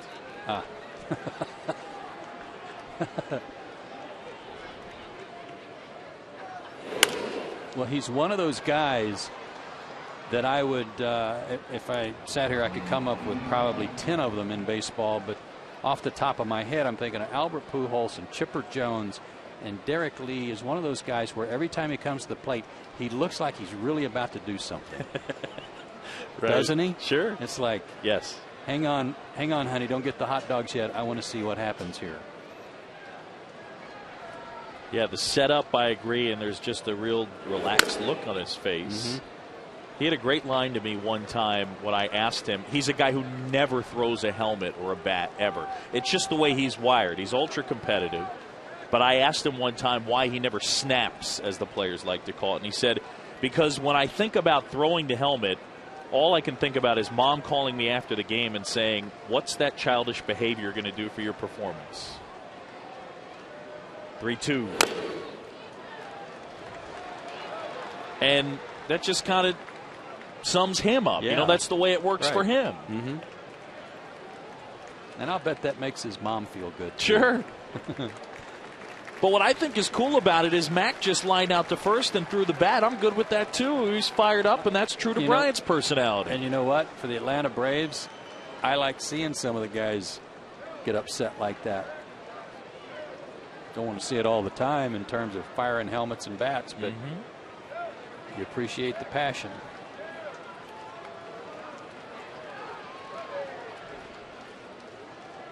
Three-two. Got in on him a little bit as Hernandez handles that chance, and it was a good battle, and Vasquez won it. He had thrown everything but the kitchen sink up there, and this was not where Brian wanted it. It was supposed to be a fastball away, set up away, but it came up and in. So actually he kind of got away with one here. He made a mistake, but it turned into an out, and a not a very hard hit out. Kind of jammed himself trying to protect the outside part of the plate.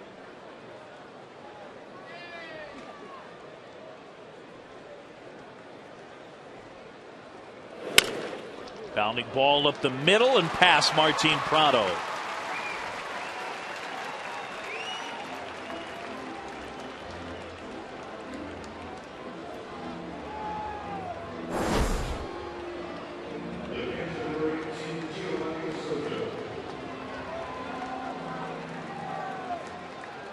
Uh-oh, what was that about?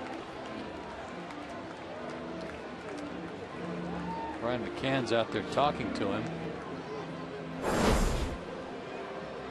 But don't like seeing the grimace on the face, and now it's drawing the attention of Bobby Cox and Jim Lovell. What do you think, back or oblique or something?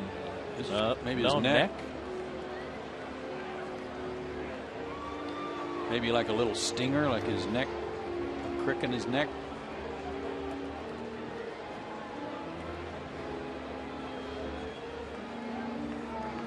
And it may have been caused by his reaction maybe to try and field this ball.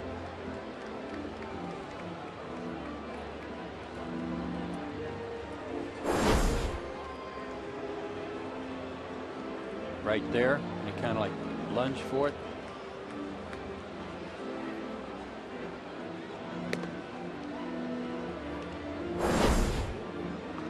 I mean, we've all had those before where we've just turned our head funny and felt that little stinger down our back or in our shoulder.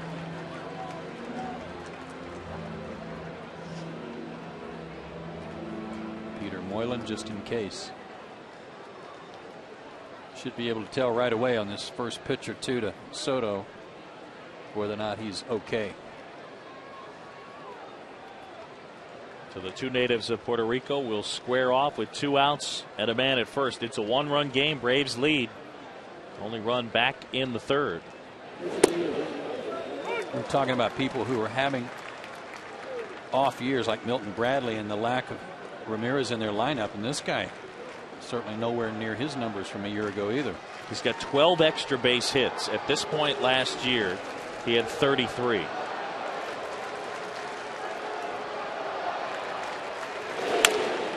Up the middle, and that'll get through.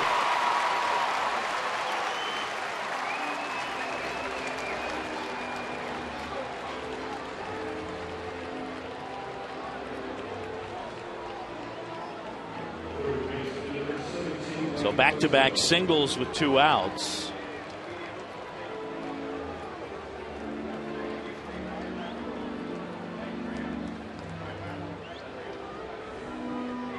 We're being told that Kelly Johnson left with bilateral leg cramps. I'm assuming that means cramps in both legs. Good call, Boog, on your part.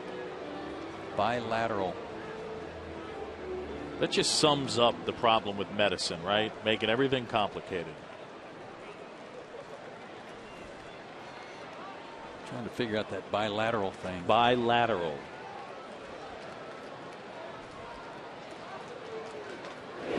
Monopedestrian. Right. This is what we saw with Kelly going first to third on the hit by Chipper, but right there he pulled up after having bilateral leg cramps.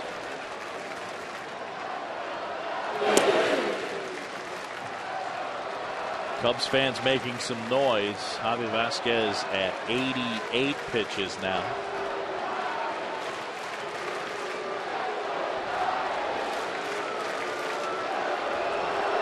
Fans don't like this. I think that. Wait till you see the next 6 nights, right? Yeah. Braves fans, you better get ready and you better turn out. And be loud. 2-0. But I wonder a little bit if the neck is bothering him. Yeah, if anything, it's going to affect him on his follow through and being able to finish pitches.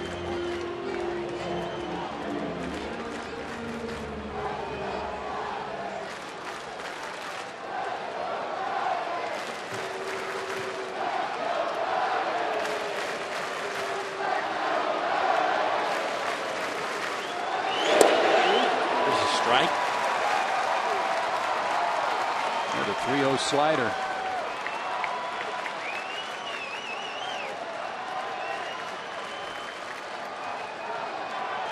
Roger McDowell and Bobby Cox looking on.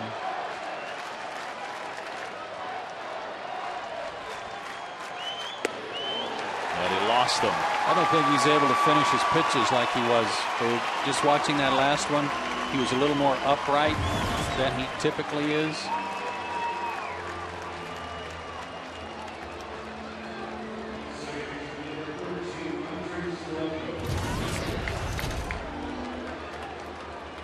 Roger McDowell will trot out there and talk with Hobby.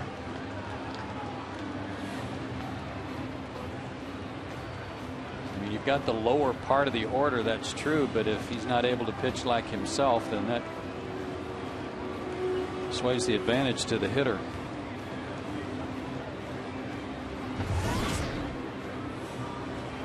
Firestone leaderboard. And quality starts. Team leaders, Cubs at #1. Next two kind of surprising. The Diamondbacks, even without Webb, are tied for second with the Rockies of all teams. And then the Braves. Can you say Jason Marquis? Yeah, absolutely. Yes, I can. Done a great job for them. Roger McDowell back to the dugout. Got to give Roger some credit. This team 6th in the league in ERA. I don't think we give him enough credit. Yeah, I agree.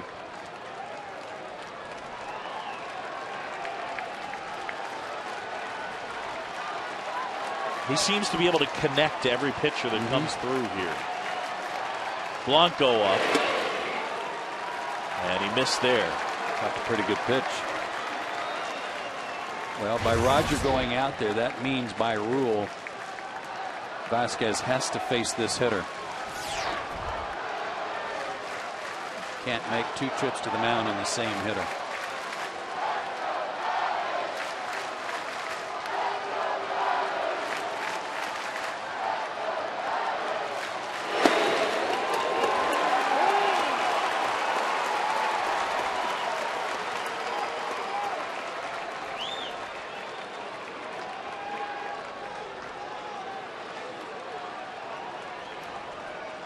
All loaded up with 2 down. And the Braves clinging to a 1-0 lead. The Cubs have doubled up the Braves in the hit column, 8-4. Just off the outside edge. Now 2-1. He's made 2 good pitches with the breaking ball and didn't get the call on either one. And that was a good one. That, I mean, a good call that it was off the plate.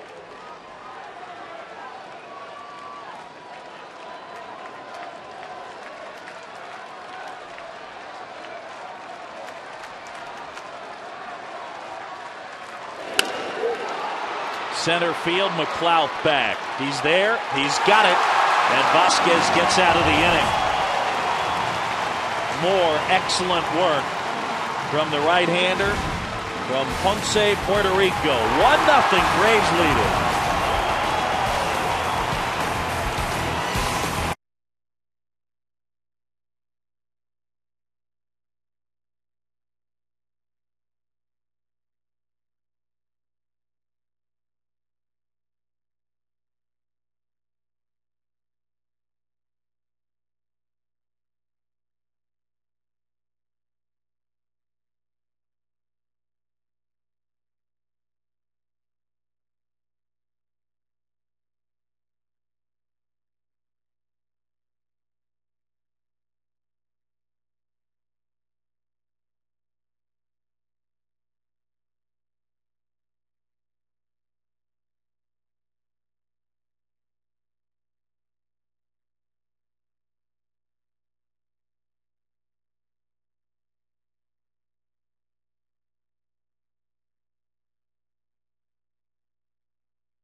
Train. And tonight, the play was a strike him out, throw him out double play, and unfortunate for Nate McLeod because it snapped a streak of 10 straight stolen bases this year and 31 dating back to last year. And he didn't get quite as good a jump as he might normally because Chipper fanned. What happened to the Coltrane tonight? Normally, like, you get into it. Tonight, I feel like you're like playing like the pan flute or something. The Coors Light Freeze Can brought to you by Frost Brewed Coors Light. I was thinking about this little girl I saw last summer during the All-Star break at the beach. She was in a stroller, not an infant. She was just a young girl, and in one of the beach shops, you know, they had like pictures of sharks or something. And as I was walking by, I heard her go, "Oh no, shark! Oh no!"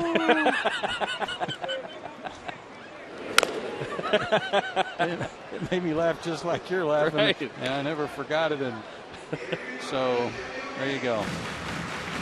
Coltrane, oh no, Coltrane, Coltrane. That's a beautiful shot right there.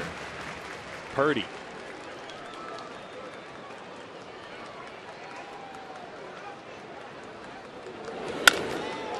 Towards the hole and off of Terrio's glove into left field. Garrett Anderson, 2 out of 3. I got a question for you. We talk so much about interleague play and have a tendency to dismiss this. Garrett Anderson played 4 years in the minors with the Angels, 14 at the major league level. Do you think we underestimate the adjustment to a different city and a different league? Yes, I do. Especially for what you just said, being in one organization that long. Things are done differently in different organizations. You got to adjust to that. They're not going to adjust to you necessarily, although Garrett has earned some respect from the ball club to say, hey, you get yourself ready. If there's something that you do that's a little different than what we do, we'll work with you on it. You know, that's just respect for a veteran player as he gets ready for the season. But, you know, some of this I think you can hang on the fact that Garrett he didn't play much in spring training, but I think we added it up, maybe 20 at bats or something altogether because of the calf muscle injury and something else.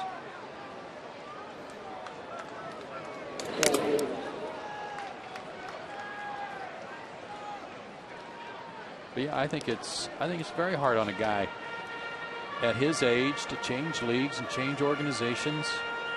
Never been to spring training in Florida? No. That's one of those odd ones. I guess just the more I thought about it, the more you contemplate, okay, yeah, you've gotten a chance to go to almost all the ballparks.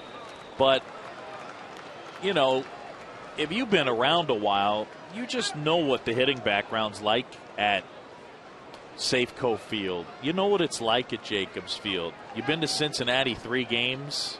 Yeah. You know what I mean? There's just a feel, there's a comfort level. Sure.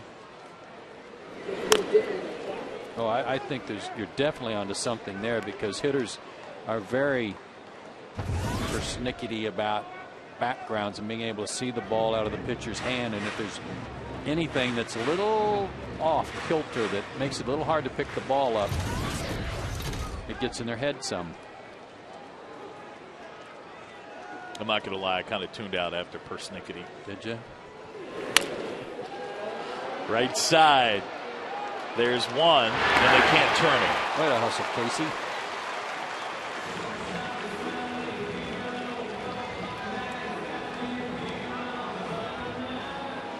Kochman replaces Anderson. Look at him go. He's hustling. He took every bit of that to prevent the double play.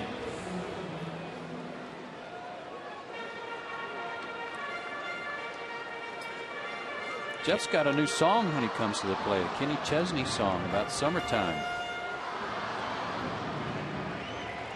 Well, he's 1 out of 2 tonight. Hit the ball hard. Double to right center field.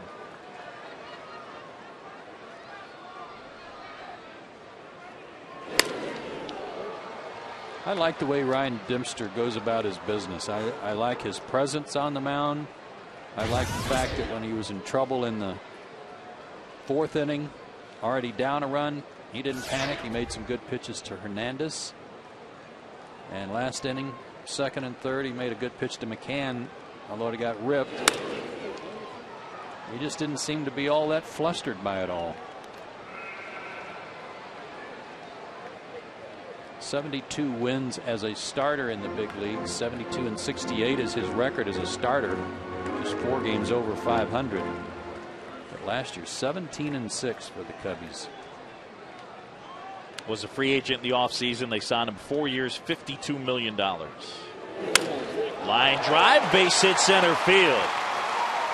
And Jeff slowly but surely looking more and more comfortable at the plate.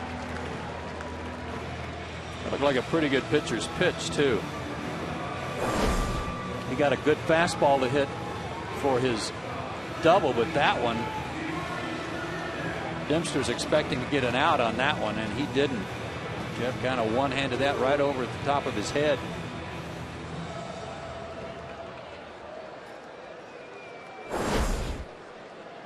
So another opportunity for Atlanta to add to their lead.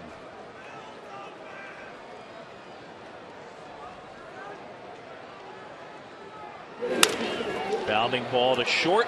Terrio, Blanco, Lee. 6-4-3. That ends the inning. No runs, couple of hits. Braves lead 1. It's 1-0 as we go to the 7th.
Back at the ballpark, home sweet home, Turner Field. Braves on top of the Cubs 1-0. John Shambi, Joe Simpson with you.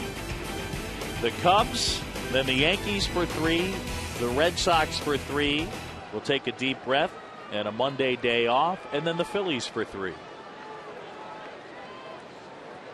And here in the 7th, it'll be Ryan Dempster, Ryan Terrio, and Kosuke Fukudome.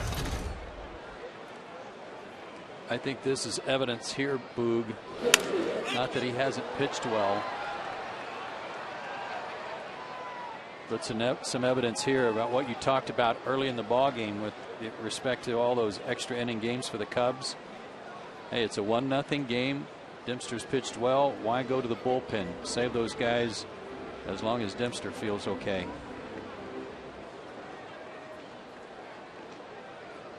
Now, Lou's not shy about going with his gut. He is strong-willed for sure. Not to say that the man wearing number 6 on the other side isn't strong-willed either. Right.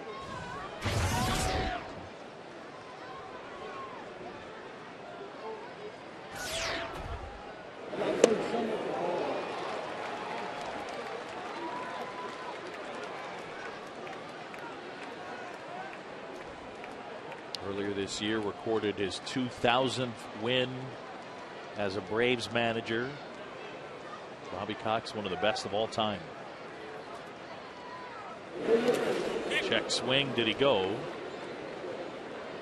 And they won't appeal. Yeah, remember they put the banner up out there on the club level commemorating his wins that are up to 2004, and that section of seats up there are $6 because of his number. That's right. It's a great location for $6 seats.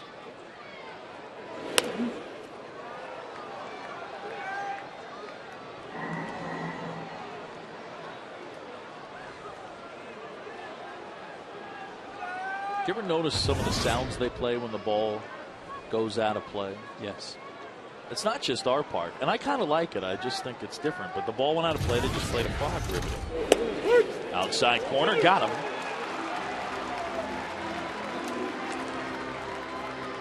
So 1 up, 1 down. It's the steal of the game. $7 off upper box and outfield pavilion tickets when you purchase 2 games from the Yankees and Red Sox series this week. The first 100 fans to purchase 4 Braves games receive free VIP on-field access to watch batting practice to a game. 404-577-9100. Call them now to take advantage. 404-577-9100. First 100 fans, you get a chance to come watch BP. Joe and I will be on the field. We will go through our handshake routine with you. Now, are we going to get together with Martin to kind of create something special? I mean, he's got handshake routines with everybody. Yep.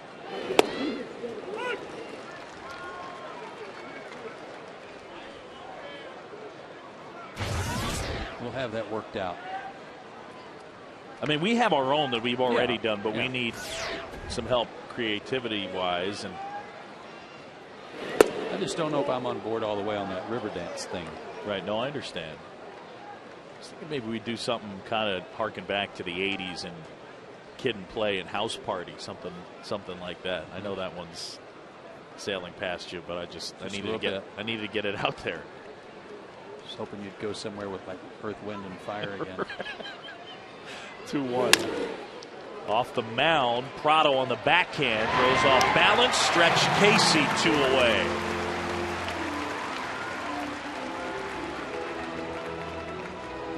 That was a way better play. Yeah, it was. It was a Wendy's way better play. Martin Prado into the game, flashing some leather. He's got to be a little sore too. Remember that slide yesterday at home plate when he hit so hard in the 7th inning?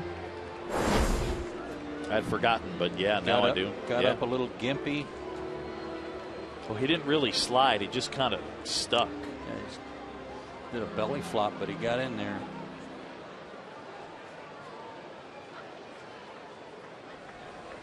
Now you see that what looks like a chew in his jaw. It's really bubble gum. We laughed between innings when he was going out to the field after he went in for Kelly because he grabbed a handful of gum before he went out, and before he could ever take the field, he was unwrapping gum after gum after gum. He had 4 was our count. 4 big pieces of bubble gum he fired in there. Right.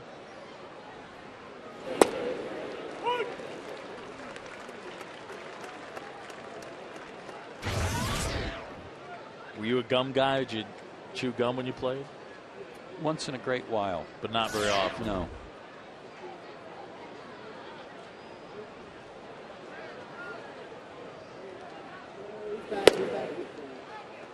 That walking and chewing gum thing. No, I've dealt with it my whole life.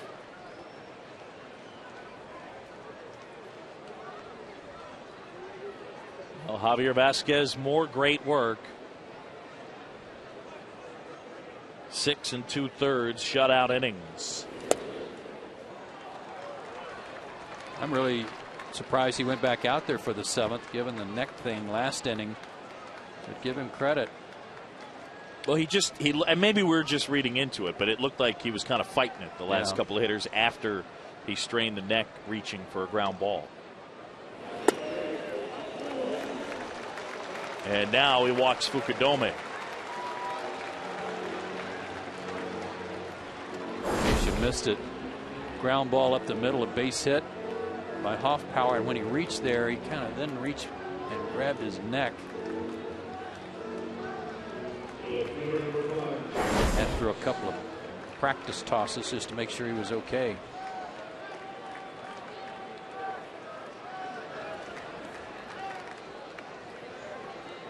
Be nice to have Derek Lee leading off the 8th. You bet.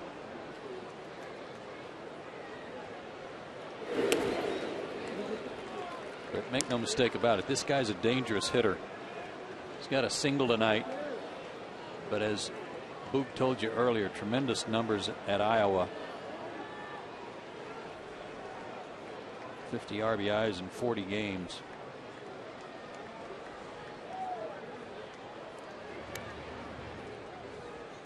I mean, he knows what he's up against. There's an article written about him at the end of May in the Tribune where Jake Fox said, "I'm short and fat. I'm fighting against some athleticism issues." That's awesome.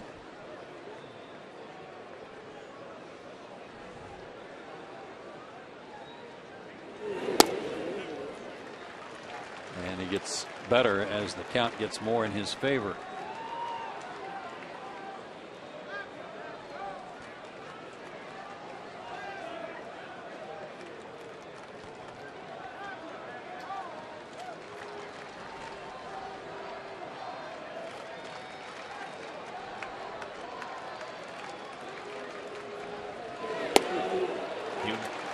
Yeah, he went. I wasn't sure whether they were calling it a strike or. I think, did he point at him? Because I thought it was a strike anyway, whether he went or not. He may be asking that same question there.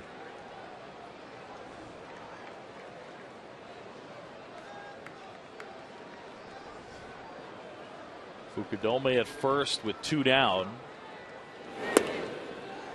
And he wouldn't chase that breakable. Now it's 3-1. Gets into a little bit of the danger zone. Not interested in seeing Derek Lee come up with runners at first and second and 2 outs. Yeah, an ill-timed 2-out walk got this all going, and now falling behind Fox. Yep. Makes him that much more dangerous. Pulled off that. 3-2.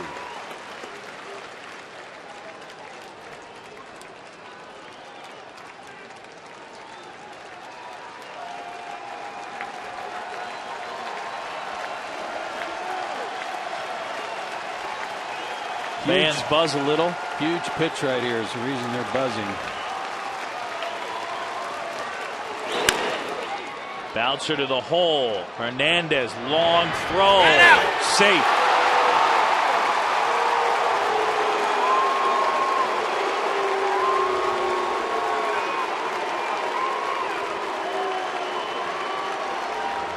Javier Vasquez. The reaction kind of said it all. Bobby Cox makes the point to the pen. That's that. Good play, but a long throw for Deori Hernandez. And it was short, dug out by Kochman. Looked like a good call at first base by Tim Welke. Oh, so close to finishing the 7th. Javi gets a nice hand. Peter Moylan coming in.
Close play at first base, but replays, at least to my way of thinking here, Boog, show him safe as the ball was short hopping into Kochman's glove. Again, a good call at first. So Hobby will be left to watch this one play out. Moylan against Lee.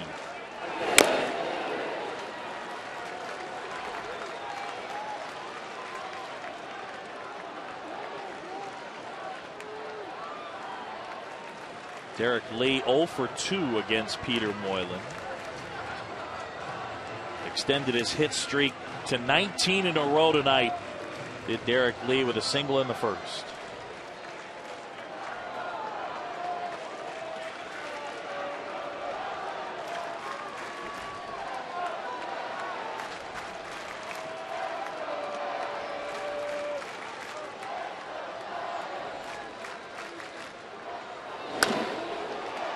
Right field, Francoeur.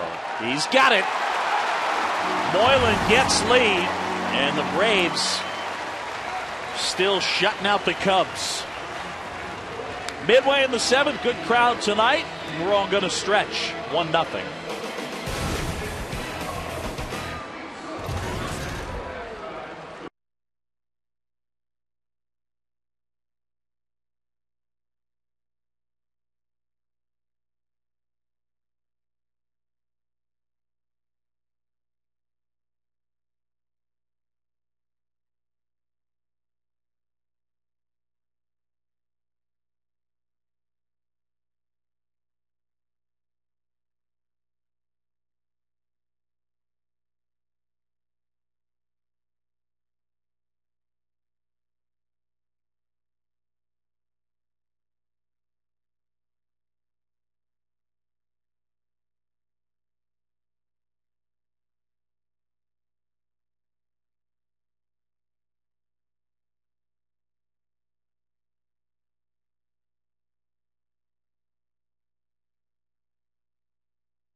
By the Home Depot, by KFC, by Academy Sports and Outdoors, and by AT&T. Back at Turner Field, the Braves and the Cubs lock in orange tonight, and the Braves lead at 1-0. Gregor Blanco is the pinch hitter and takes ball 1 from Ryan Dempster. So Moylan comes in, faces the 1 batter, gets him. Javier Vasquez in line for the win right now. I thought Gregor Blanco in the start yesterday had some good at bats. He had a good game. I talked to him before the game tonight, and he was pleased with his efforts and snapped that 0 for 22 dating back to last year with a base hit in the 7th inning. Hit the ball sharply, had 1 out where he lined out. I asked Gregor before the game because I've been hearing about this story. I know I mentioned it, Mike Gonzalez said, but I asked Gregor Blanco about Nate McLeod. Nate was walking by, and I said, how good is his Spanish? And Gregor said, it's perfect. That's impressive. It is. I mean, he took it in high school, and McLeod just continued to pick it up. And he said, Gregor said he's got a great accent and everything. Oh. Yeah.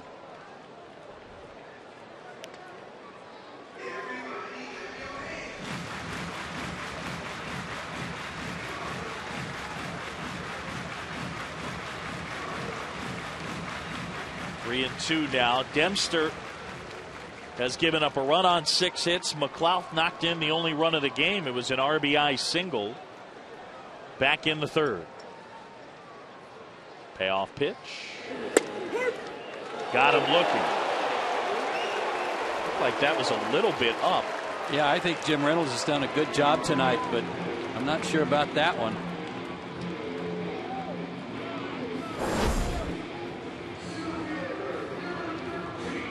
That looked high. Dempster had come back from a 3-0 count. Soto did a good job of making it look better than it was. Ryan has pitched very well tonight. 6 strikeouts. And the splitter is in for a strike to Nate McLeod, who's got that single that knocked in the game's only run, sandwiched between a strikeout and a tapper back to the pitcher. Rip to right, Hoff power over, and that'll bang up against the wall. McLeod to second. It's a double for Nate.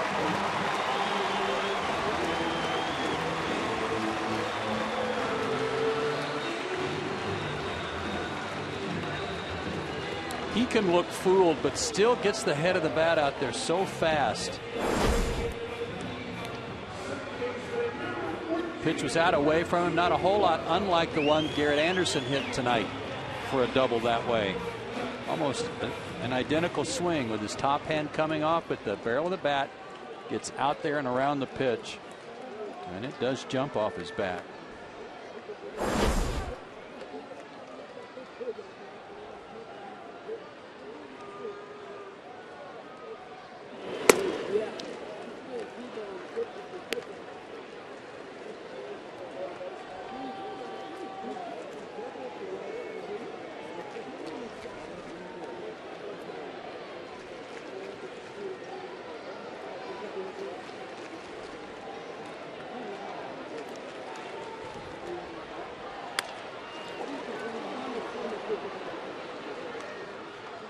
Dempster hit for himself leading off the 7th, remember, but now their bullpen is busy.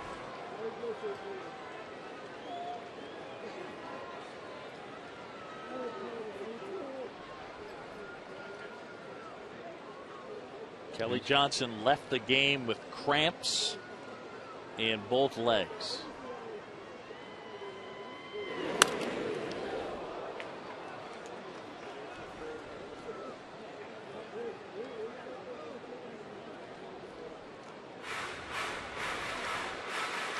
Prado, like last year, has been a valuable guy. Plug him in all over the place. Luke Pinelli going through his book over there. Well, if he's got it up to date, he sees that he had 3 hits yesterday in Boston, including a double. 3 for 4. And Martin, a career .320 hitter with runners in scoring position.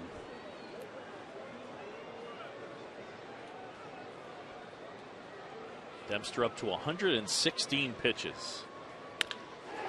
Base hit left field. McLeod to third. They're going to hold him up. And Fox overthrows the cutoff guy. They're at the corners. There's a simple reason for why he was held up there. First of all, you think, well, Fox probably doesn't have a very good arm, but he unloaded this quickly. McLeod got a good jump, but you also have Chipper coming up. And you don't run the risk of having a guy thrown out at the plate. Chipper Jones is coming up with a chance to drive him in from third in less than 2 outs.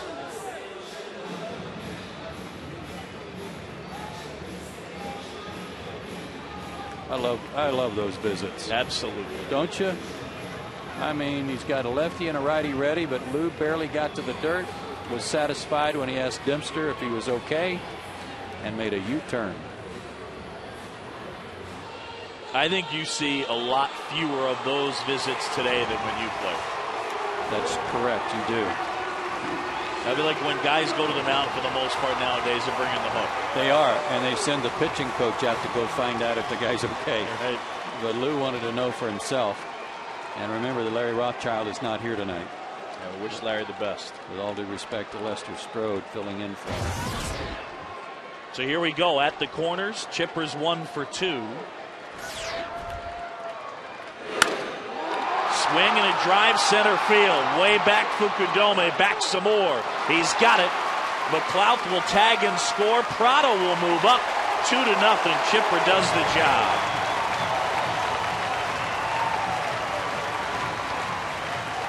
.32nd RBI for Chipper Jones.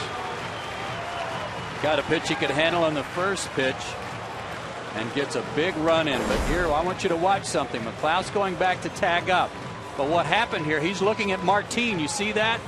And he turned it on the Jets because he had to make sure that he scored in case they threw to second and got Martin, who was trying to advance. He had to score before that all took place, and he didn't half-step it to the plate. Yeah, if they tag Prado out before he scores, run does not count. And very aware for Nate McLeod. Now Lou Piniella will go to the pen, breaking the action. Braves lead.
Live immediately after the game. Fred, Ron, Gant, Jerome, they'll have a complete recap of today's game. Be sure to stay right here. Braves Live, and they jump after the game. Sean Marshall will take over, so Lou Piniella gave Dempster, the batter, the chance to get Chipper Jones out. He did, but it produced a run. Now 2-0. And Marshall will face the left-hand hitting catcher, Brian McCann. This guy's started 8 games. He's relieved in 10 others. His numbers much better as a reliever. 2-4, 487 as a starter. 1-1, just a 2.08 ERA as a reliever.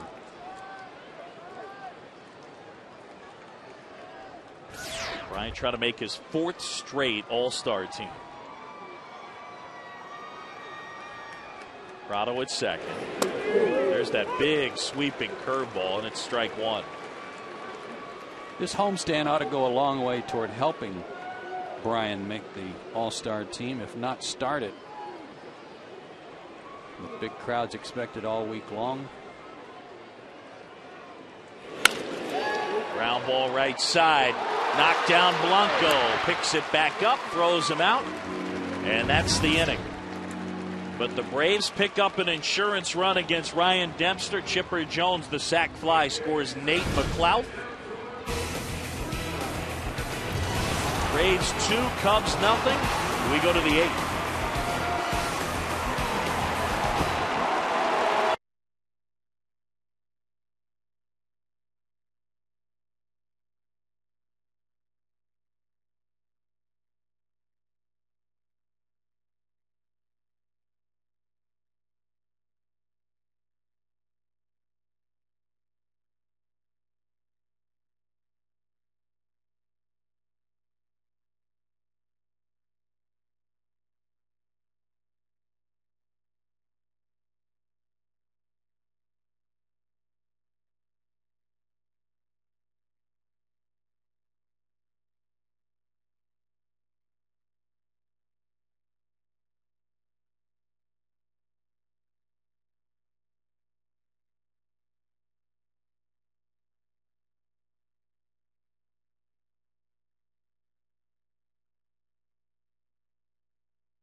That's what's great about it.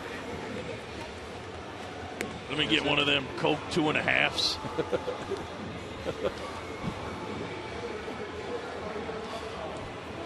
Top 8 back here at the ballpark as the Braves lead it 2-0. They've been out hit 9-8 all season long. Braves baseball right here on Sports South, being presented by Academy Sports and Outdoors.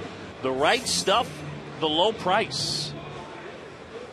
Hey, let's get out our BlackBerry and take a look at the numbers in the phone. You know, who are you going to call? I don't know, McCann maybe, not Ghostbusters. Derek Lowe, you want to go? No, we'll make the call to the bullpen. Okay. AT&T call to the bullpen, and Mike Gonzalez. And Gonzo on for the 35th time. 41 punch-outs in 32 innings.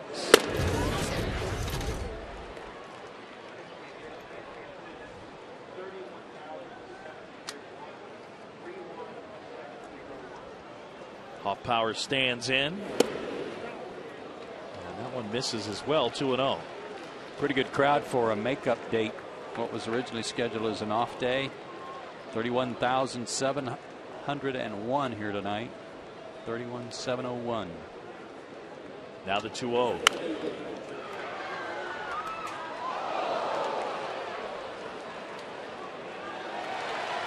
Off power getting the start in right field. Milton Bradley sitting this one out. Alfonso Soriano, same deal. These two guys just getting a little bit of a rest. But available. Strike makes it 2-2. This is the beginning of a pseudo long trip for the Cubs because they play the White Sox on the road as part of this trip. Yeah, so it goes kinda, you're right. Florida, Detroit, the White Sox, and then the Pirates. So for everybody else, it would be a 10-game trip on the road. But you get those 3 across town. On the south side. 3-2 in the air. And center field, Nate McLouth under it and squeezes it for the first out of the inning.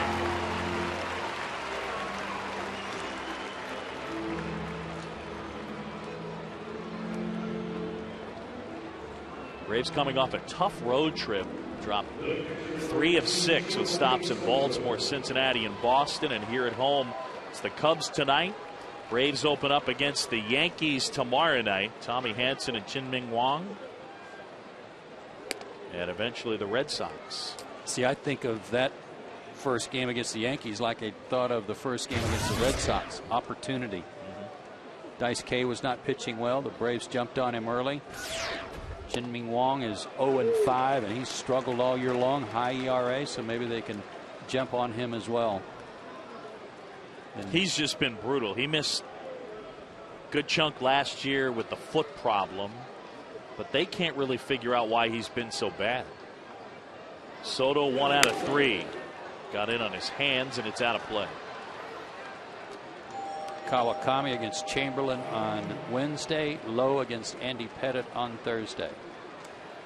And then they get to see Josh Beckett again. He can't be any better than he was Saturday night against Atlanta.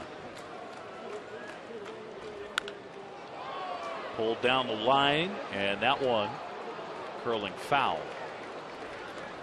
So 1-2 on Soto as Mike Gonzalez works in the 8th, and assuming Soriano will work in the 9th.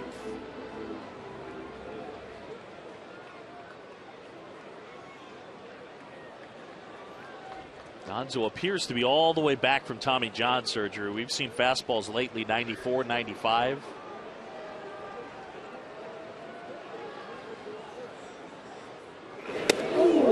Buzzed the tower a little bit with that heater.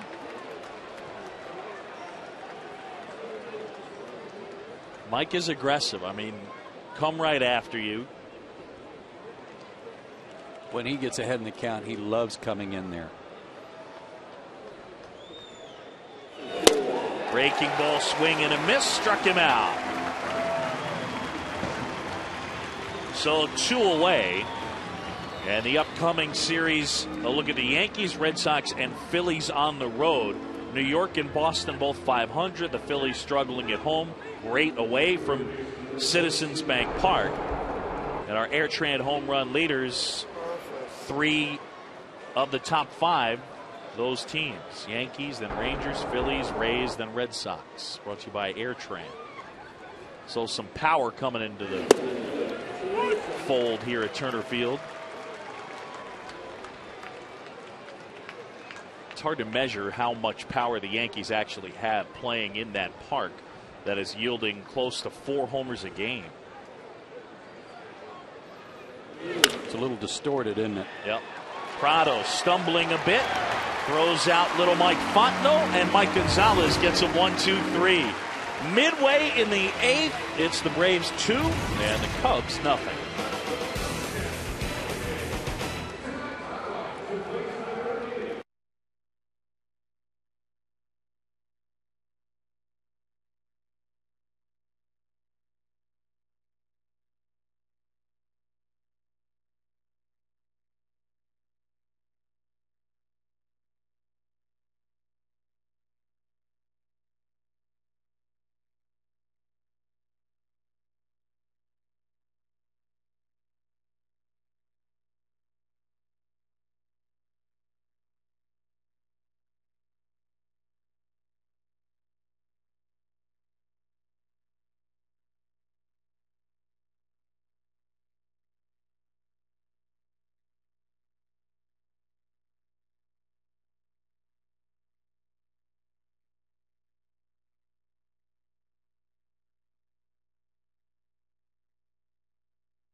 Braves got on the board first on a Nate McLouth RBI single in the 3rd inning. That plated Jerry Hernandez, who had led off the inning with a walk. And McLouth involved in the 2nd run of the night. 1st and 3rd, 1 out. Chipper Jones delivers him with a deep sacrifice fly to center. That put us at our score 2-0. But good pitching again from Javi Vasquez. He pitched into the 7th inning. 2 walks, 5 strikeouts, no runs allowed. And he leaves it to the bullpen to try to finish it up. But the Braves lead here in the bottom of the 8th, 2-0.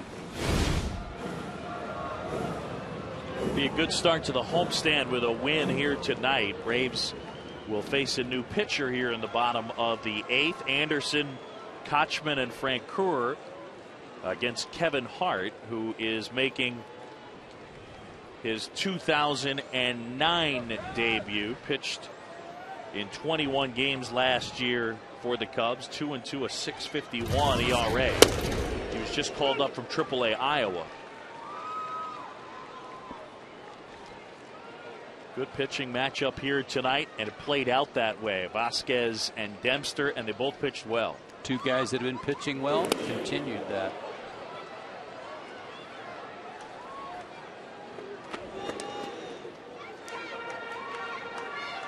And Rafael Soriano, if he is the guy in the 9th, can get through the early part of the inning without having to worry about Derek Lee.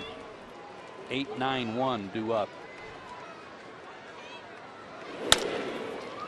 Off the end of the bat, Fontenot picks it up, and Mike throws him out.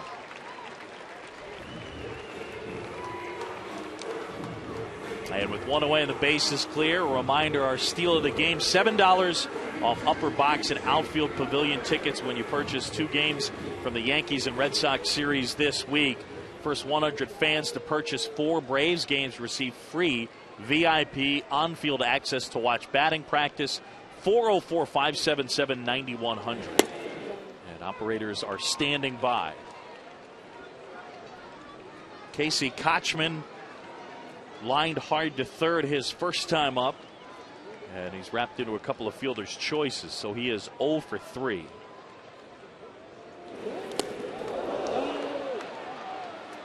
That's about the last thing that Casey's hoping for in that spot. That is the last thing he was hoping for, and probably sent a chill through him. Remember, he got hit on the side of the leg in Arizona the last day of May. Went on the disabled list. Looked like he landed hard on his right knee that time. Yeah, it was Max Scherzer that hit him. Sure it was.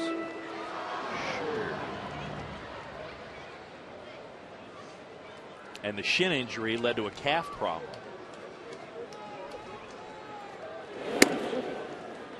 3-1 now. Braves into tonight. You see the shin guard. It's actually turned out a little bit, basically to protect the spot. It's not worn normally the way a shin guard would be to guard against a foul ball. No, it's more to guard against a pitch. Outside, ball 4. A 1-out base runner. The Braves into tonight's game in 4th place, 4.5 back. The Cubs, meanwhile, 3rd place, 2.5 back. The Mets put Carlos Beltran on the disabled list with a bone bruise in his knee. They're in the bottom of the 8th at Citi Field, and the Mets lead the Cardinals 5-4. I mean, looking at this lineup that the Mets are throwing out there, here's what they started tonight. Core at short, Murphy at first, Wright at third, Tatis in left, Church in right, Santos catching, Reed in center, and Castillo at second. If you had told Omar Minaya that that was the lineup that he would be starting on June 22nd by necessity, I mean, he would be on the floor of his office sobbing in spring training. That's true. That's true.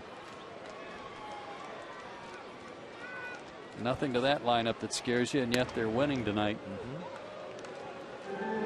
Pujols, by the way, 1 for 4. Could you explain to me why they keep pitching to him? No, I cannot. Don't understand it.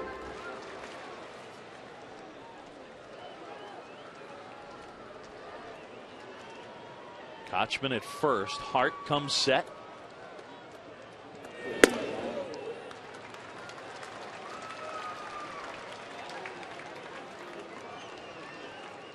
Jeff tonight looks like he's looking for pitches in a certain zone early in the count. A more patient approach. He has a double and a single to show for it.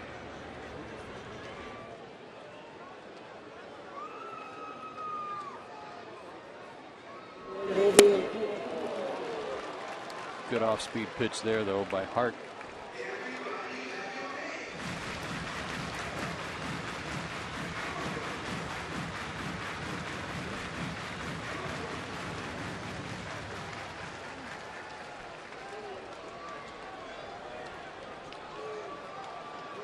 See if he shoots one in the hole over there to right field. Nice stop by Soto. 3-2 here, though. Got a slow runner at first. He couldn't score on Jeff's double back in the 4th inning. So 3-2. Look fastball instead. Look fastball and see if you can get something to drive.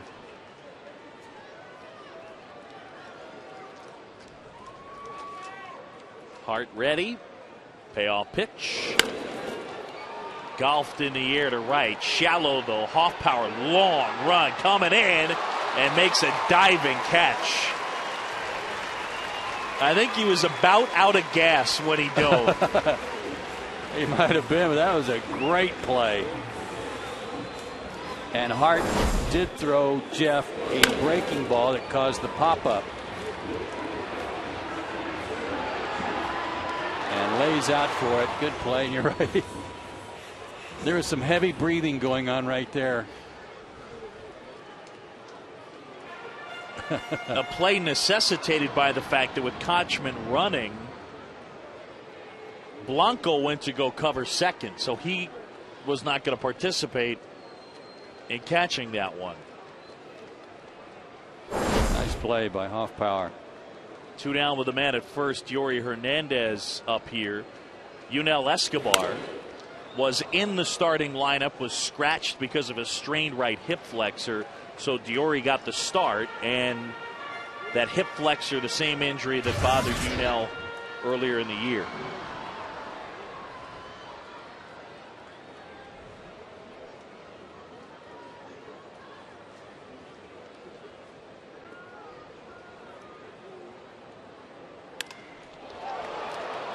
Field. Hoffpauir got turned around, makes the grab, and that's the inning. Braves can't do anything with the 1-out walk, and we'll go to the ninth.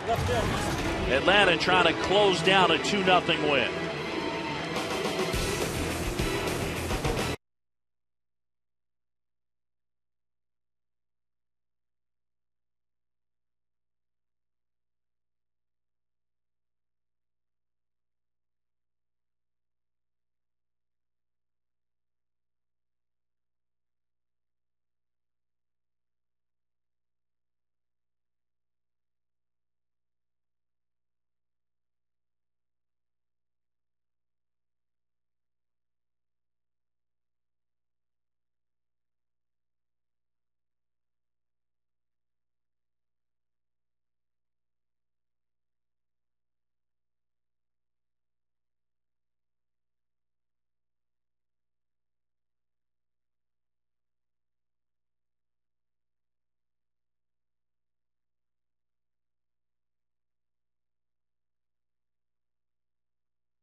Our Georgia Lottery hitting the jackpot. Braves made the deal to acquire Nate McLouth so he could make the type of impact that he's had here in the last 5 games, a .381 average.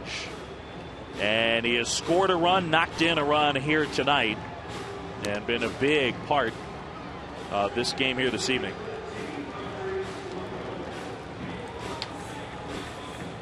And as we go to the ninth, time for our AT&T call to the bullpen. And Bobby Cox making the call for Rafael Soriano, who's been brilliant all year long.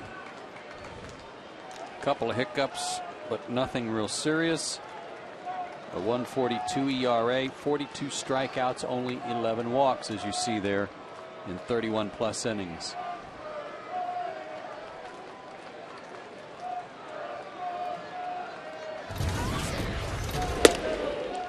Blanco takes a strike. Matt Diaz takes over in left field, replacing Garrett Anderson.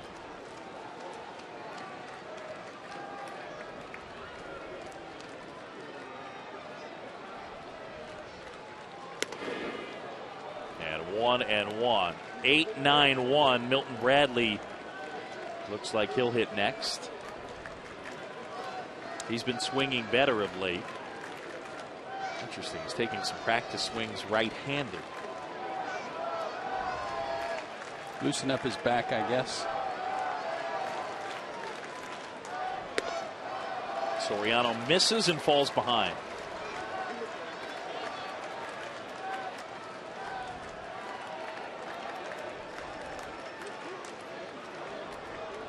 Soriano's control has been so good. There's Aramis Ramirez, Cubs are dying to get him back. Pitch to Blanco, right there. Well, what the Cubs have to hope continues to happen in the Central is for St. Louis and Milwaukee and really Cincinnati to kind of beat up on each other. No one's out of it over there. Pittsburgh just 7.5 back, and they're in last place.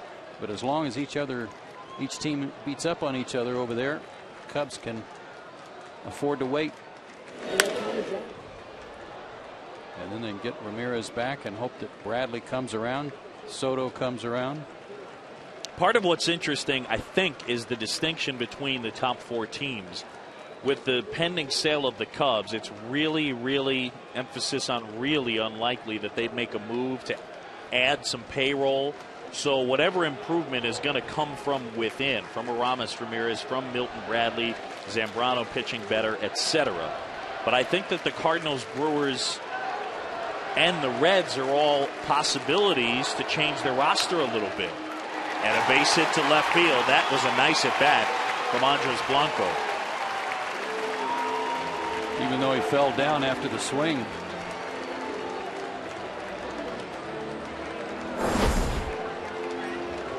Like his foot went out from under him right here. But he had found the hole already. Fastball away from him. Otherwise, he was going to be a dead duck at first base.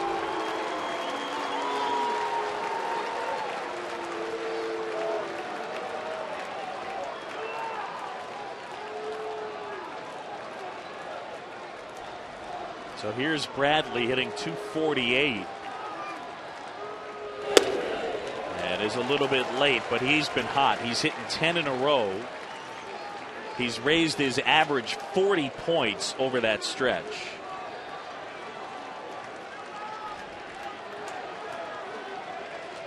And he's got a quick bat. He's dangerous here, representing the tying run.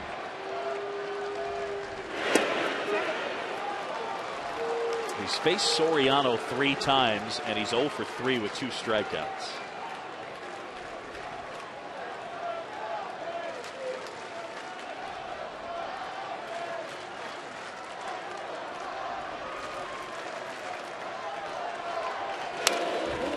Just got a piece of that one.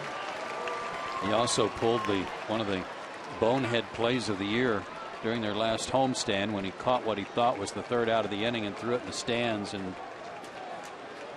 turned out it was only the 2nd out, and 2 runs scored on the out on the sacrifice fly.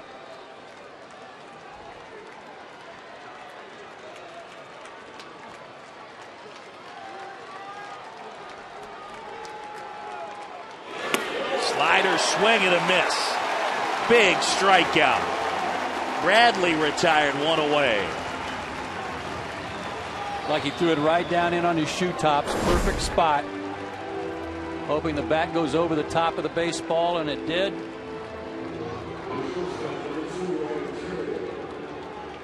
Great location, great command of that pitch.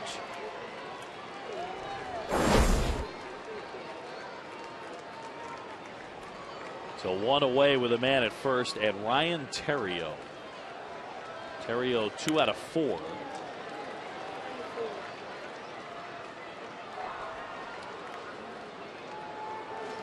Just notice Theriot's approach, or his setup, with that front foot pulled back a little bit and up on his toe. I wonder if he's trying to take a little something from Derek Lee's setup.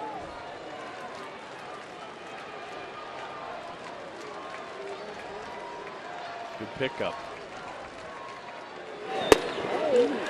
Slider for a strike, 0-2.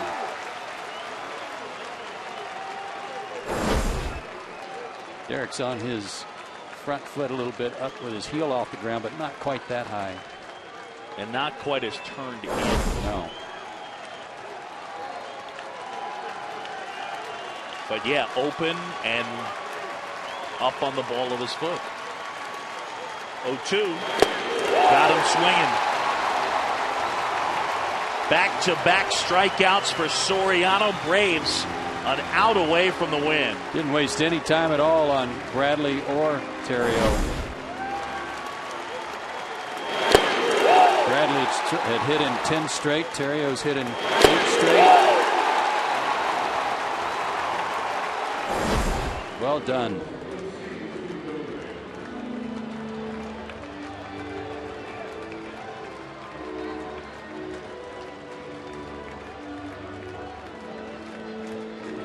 One more out. Be one of those rare opportunities for Atlanta to score fewer than 3 runs in a game and come away with a win.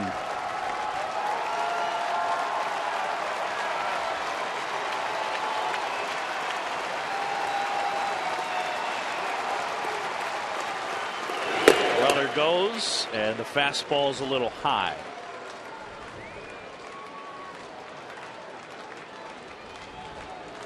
Now the Braves, a rare time when scoring 3 or fewer, only 3 and 29. So this would be win number 4. 95 on that last fastball from Soriano. Braves Live coming up at the conclusion of the game. Fred Hickman, Ronnie Gant, Jerome Jurinovich will have the clubhouse report.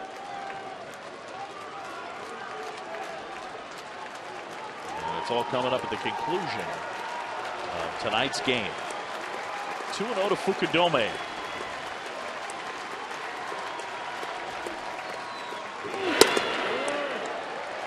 Cubs get to hop on a plane and fly to Detroit tonight. They play tomorrow against the Tigers. Carlos Zambrano against Edwin Jackson. Jackson's been really good. He has. He's 6-4 with a 239 for Detroit. Walked him on 4 pitches. Yikes.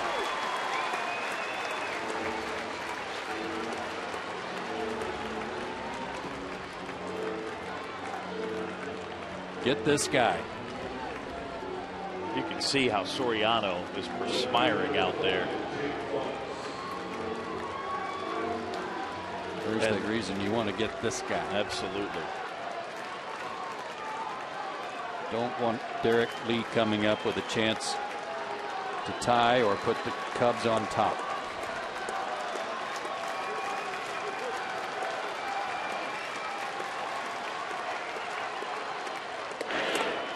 Strike 1. Fox 2 out of 4. And Soriano trying to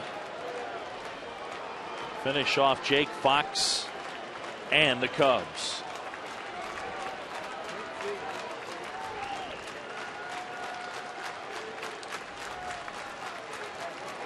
Slider found chipped into the middle of McCann.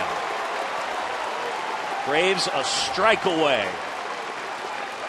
One thing on Jake Fox's mind right there, and that was to hit one out and put the Cubs on top. And he pulled off that slider badly. They're all on their feet at Turner Field. Struck him out. Got him looking. Soriano nails down save number 6. Braves win. 2-0 the final. And I tell you what, across the board, a well-played game by the Braves. Got a couple of runs doing little things, good starting pitching, bullpen outstanding. This is the 5th straight game where they've done things well, Boog, and I say that knowing that Josh Beckett shut